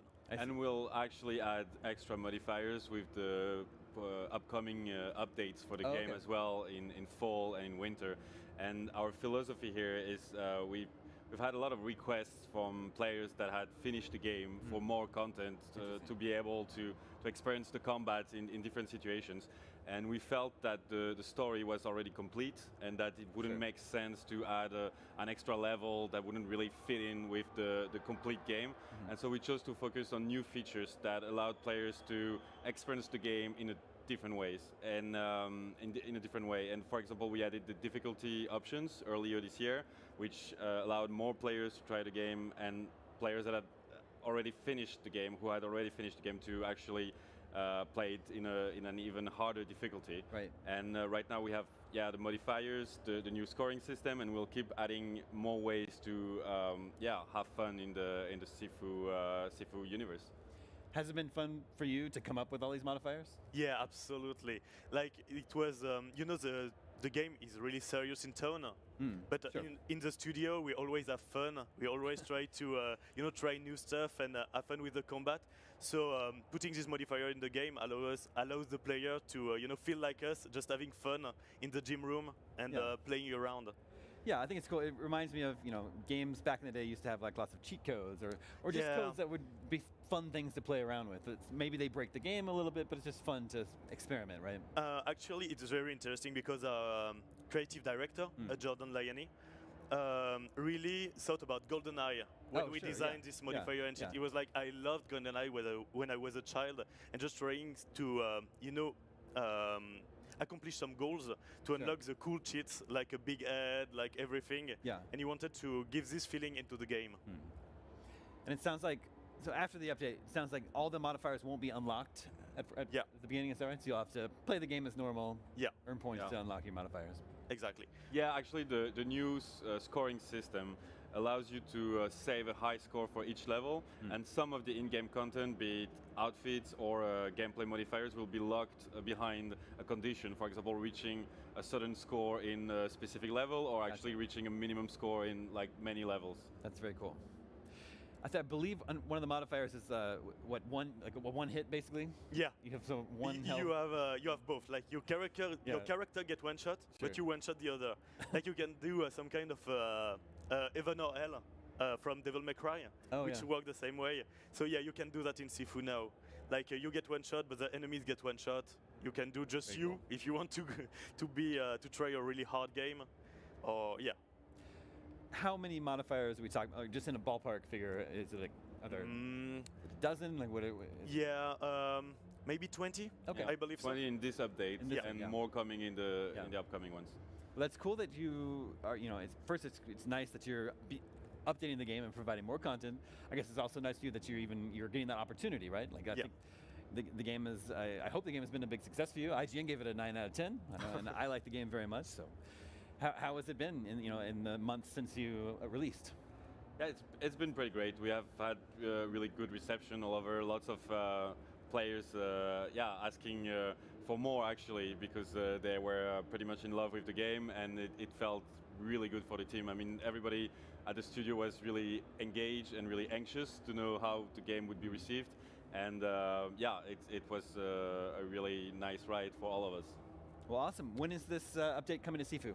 It's coming next week on August 31st. I look forward to it. Yeah, I look forward to it. The modifiers seem like they're going to be a lot of fun. Thank you so much for coming by the IGN stage. Thanks. Thank you for your time. SIFU is out now on PlayStation and the Epic Game Store. Keep watching IGN Live at Gamescom for more. That rhymed.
Hello, I'm Joe Screbbles. This is Matt Purslow. We have just had the pleasure of playing Moonbreaker, which is up there somewhere behind me. It is a new game from the creators of Subnautica Unknown Worlds, and it is a very different proposition. This is a digital tabletop strategy game. Little models that move around, you're getting them, units building armies, and you are painting them, which is the hook for me. But before we get into the painting, Matt, we went into this expecting this to be a Warhammer-style game, like quite detailed strategy stuff, but we came out feeling like this was more comparable to different kinds of games. Like, what did you think this compares to best? I mean, it reminds me a lot of Hearthstone in many ways. What we've got is each of the miniatures that you're putting down, rather than the kind of complex systems that we'd expect from something like Warhammer, something like Infinity, those miniature systems. What you've actually got are miniatures that have an attack value, a defense value, and a couple of very specific abilities that are deployed using what is effectively a mana pool, which reminds me a lot of how Hearthstone does. But rather than it just being a card game, it's played in 3D physical space on a board. Basically, it's this digital board that they've built. It's also playing like it's from a hand of cards as well. You draw units that are supposedly like being taken from a ship above the planet down to you. So you're using real card game like fundamentals to play this game. The other thing about it is not just fast-paced, it's small scale. You're not going to build an army. You have a maximum of 10 people in your army at any one time, and you can only have 6 maximum on the board. So what's going for is like aggressive play. They don't want you to mob people. They want you to be careful in using each of those units to their strengths efficiently and as quickly as possible. Like, it really feels like it's going to sort of, it's built for like a lot of games in a lot of time. It's worth pointing out there are going to be microtransactions in this game. They confirm that to us. You can buy booster packs of models, again, closer to Hearthstone than Warhammer, where you're buying units you know about. Right now, it feels like the starter set is going to have enough for you to work with, but it will be interesting to see how that goes on. What is genuinely amazing, though, as we were saying before, is painting. Matt, you love painting a Warhammer model every now and then. How do you feel about this painting mode? What's it doing? What is it replicating real life painting, or is it offering more? How does this work? So the thing that I was quite surprised about is I expected to be much more of a digital painting system, in which kind of like you'd have effectively Photoshop tools to use on a 3D model. It's actually not that at all. What it's basically doing is replicating at least the very basic elements of painting an actual miniature. So if you've done Warhammer or Infinity or anything like that, it is you are applying base coats on. You can then use a wash, which will drain into the recesses of the model and bring out kind of like your shadows. And then you can do highlights either with the brush to use like an edge highlighting and layering system, or you can even use a dry brush, which is a very, very easy technique to kind of brush over the model and bring out the highest points. And within quite literally a minute or two, we had painted this commander's gloves, and they genuinely looked like a really damn good paint job. And that, to me, is the promise of Moonbreaker. Like, it's a good strategy game. It's a good idea for a like kind of a mixed card game, like strategy idea. But it's got this painting section. It feels like you can go on and off the boil a bit and go like, I want to play for a few hours, and then I'm going to come out, I'm just going to chill out for a little while. It's going to be great for streaming. I'm really excited about this, and it's early access quite soon, right? Yeah, so they're looking towards the end of September the 29th, I believe, and that's when they're going to launch with effectively what, if you're into miniatures, you consider the starter box. It's got, I think they said 3 different kind of pre-built like groups in there, but also obviously these setups where you can mix and match, almost kind of like reminded me a bit of the Covenant, the way they were suggesting that you build it, like lots of different creatures and army kind of generals and stuff from across different cultures. It's one of the best things I've seen at Gamescom. I've absolutely loved Moonbreaker. I can't wait to see more. And for everything else from Gamescom, keep it locked to IGN.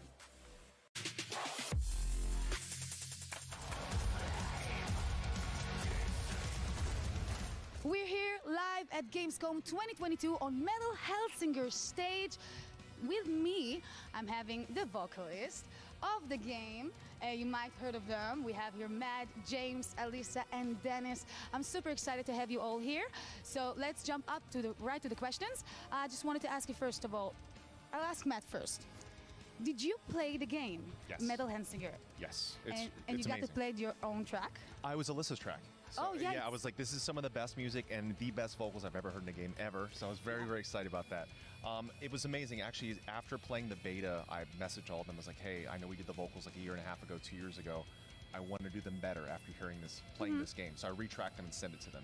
Wow. So it's not going to be in the first launch, but the second patch is going to actually replace my screaming vocals with the old ones. So the new ones are going to replace the old ones. Nice That's one. how cool the game was. I was like, I need to do this again. Wow, that's insane. And tell me, are you a gamer? Oh yeah, I beat Mario 1 when I was about 4 before I really fully spoke English. My mom was an immigrant from Japan, so we spoke Japanese. She raised me doing the Japanese thing, playing games, watching anime. So you got Nice. some anime on your arm? Yeah, tons as of well? anime and Yes. Pokemon and stuff like Yes. that. So it was my goal at 9 when I played the first Doom. I was like, I want to do this kind of music someday. And look at you, now you're actually main track in a game. Trying. Yeah, this is so nice. And James, I want to ask you, how does it feel to actually be like a main track in a metal game? It's pretty sick. Yeah. I gotta say. Yeah, it's a lot of fun. Yeah, and Yeah. I heard that you're a little bit of gamer yourself. Yeah, Right? a little bit of a gamer. So are you excited for the game? I am extremely excited. I haven't gotten to play it yet. I know you're going to ask me that. I have not gotten to play it. Yet. Yet. And you know what? I'm going to ask Elisa this question. Have you played your own track? That was Two Feathers, right? Well, the track that thank you. The track is called Stygia. Yeah, Stygia. I have not. I have not played it. I've seen a couple playthroughs of people playing it though, like people that heard the song and then recorded themselves and like uploaded little snippets. And it looks really cool, and I think the whole concept behind the game is really cool. So I actually didn't know that that's what the concept of the game was going to be when I recorded the song. I've been in a couple other games doing like either character voices or singing songs. And this is the first time that the song is so fully integrated into the game that the player actually influences the sound of the song. That's insane. So I think it's really, really cool. So it's all kind of different creation, basically. The process was different, like compared to your own music. I mean, for me, the process was the same. You know, it's singing on a song, so I always record my own vocals and I self-produce, and so I did that this time too. But I wasn't aware of the relevance of the song in the game. I didn't know it was actually going to be like part of how you play. Yeah. I thought it was just going to be in the background. Oh, nice. Yeah. Okay, so Dennis, I want to ask you. I just saw you performing. You're amazing. Thank you. Do you play? No, not at all. No, not at all. I feel like such a tourist with all the growler vocals and all the gamers. I'm just like, I don't know what I'm doing here. But they reached out, wanted me to sing a song, and the same thing. I was like, I'll sing a song. I Refused did some stuff for the Cyberpunk game. Yeah, I heard. So I was like, oh, it's cool. You know, it's like a different world. And then I recorded it, and then yeah, it's pretty awesome. But will you play the game now? Now you have to play the game. I At guess least I try have it. to. I don't have a console, so I guess I have to do that. Please, someone arrange Dennis a console, please. He needs to play this game. Do you believe that actually metal and gaming goes together? What do you think about that, by the way? Like, gaming and metal goes together. That's what I always felt like. Do you feel like... I've been saying this since I was a kid. I feel like metal and video games are for the underdog. They're for the people that are into something different, and being both and living in both worlds for my entire life. I've always felt that metal was the correct answer in games, but what's been interesting is Europe, yes. Like, I feel like this is why this show is going to be completely packed and we're going to freak out, but I've met a lot of pro gamers, other streamers that don't know metal very much, so I kind of think that that's all of our job, especially with this game and what we do, introducing them to what I feel is like the only correct genre of music for most video games. Thank you so much. Back to you guys.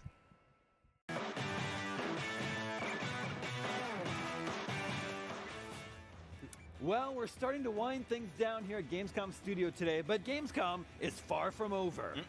Coming up right after this is Gamescom's Awesome Indies, a roundup of a whole bunch of cool, weird, and otherwise noteworthy games from independent developers and studios all over the world. But first, we're joined once again by IGN Israel's Danny Lee and IGN Japan's Daniel Robson. And since we're all here, we've all spent this week checking out lots of really great looking games. We figured we'd talk about some of our favorites so far. Brian! Oh man. Which game out of Gamescom are you most excited for? I did not know you were going to do that. Lies of P. Speaking of things that will pop out from behind corners and scare me, Lies... And that's Lies of P. It kind of sounds, when you say it fast, it sounds like Eliza P. Eliza P. Yes, a wonderful woman. Eliza P. is here at Gamescom. No, Lies of P. is a Soulsborne style brutal action RPG from developer NeoWiz. There's a lot of sort of Souls-likes out there. This one is going after my heart because this one's going after Bloodborne fans specifically. I love this game. It's about finding Geppetto and also telling lies. And the more you tell lies, the more human you become, which is very interesting. And you can actually use that as a kind of gameplay mechanic. You'll creep around these old kind of horrifying environments here, fighting all sorts of nefarious steampunk creatures and just awful ghouls, and I'm very excited for You that. play as Pinocchio? I believe this is supposed to be Pinocchio. It's just a very different interpretation of Pinocchio. Yeah, I got to play it and I really enjoyed it. And I'm not that of a Souls fan, but I really enjoyed the gameplay. It was actually very easy for the start, very easy. But as I started the game, I felt like, oh my god, that reminds me of Bloodborne. Like, like the vibe, the atmosphere, and by the way, the graphic looks pretty good. Yeah, it's really, really gorgeous. It's very action intense. I'm all in. Can't wait for this. Oh, and it's coming to Game Pass on day one, which I just found out today. Worth it. Day one. Day one. Okay, Danny, what's your pick for your favorite game of the show? Okay, Metal Hellsinger, you guys. By the way, I'm sorry about my voice. I kind of partially lost it just because of the Metal Hellsinger live concert yesterday. Gosh. That was insane. So that game is pretty rad. I don't know if you got to play it. It's basically a rhythm shooter game that you have to play by the shoot by the beat, and if you're precise, so the better the bigger the damage. Oh. So you have to be on the beat, like on tempo by the usually it's the drum beat, and then the damage is like it's bigger, and you have these demonish creatures, and you have metal, of course, and those and those amazing vocalists, you guys. You have Search for System of a Down, and you have Alisa White Glutz from Arch Enemy, and you have Matt Heafy from Trivium.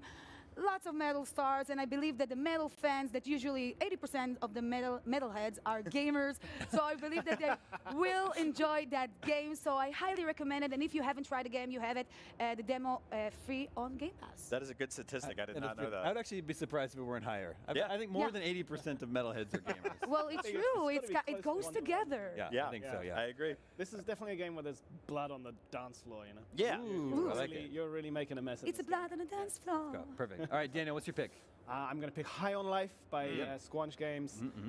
This is obviously Justin Roiland's studio, best known for Rick and Morty, and it definitely has that sort of kind of zany, humorous taste to it, but also with a sort of a twist of like Men in Black kind of, I don't know, there's like all these strange alien creatures everywhere.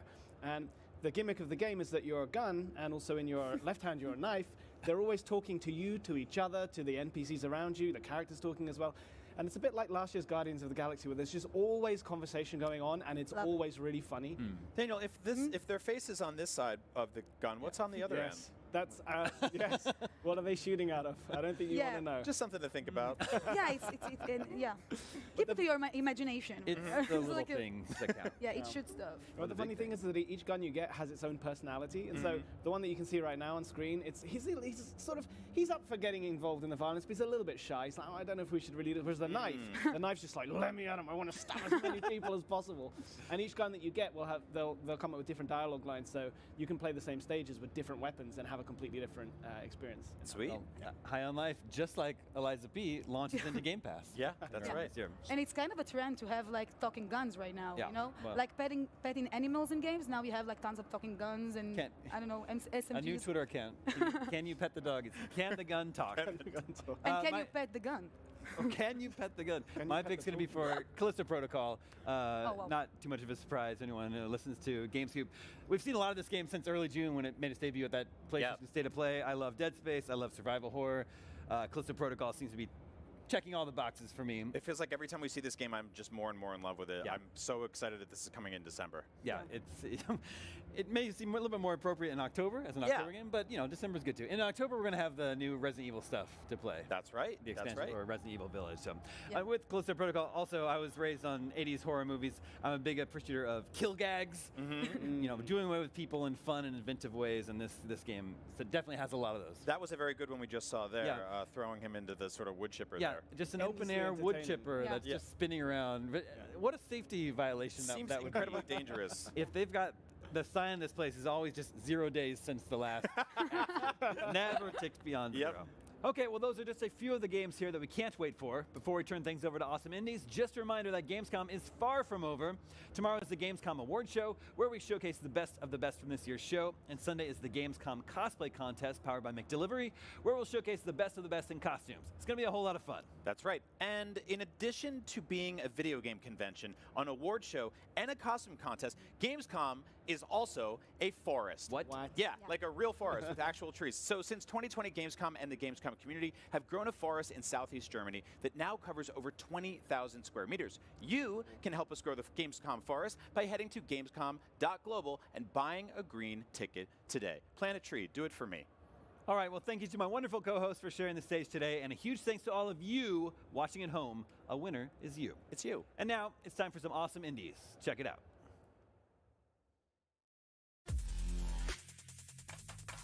Let's talk indie games. There's so many games at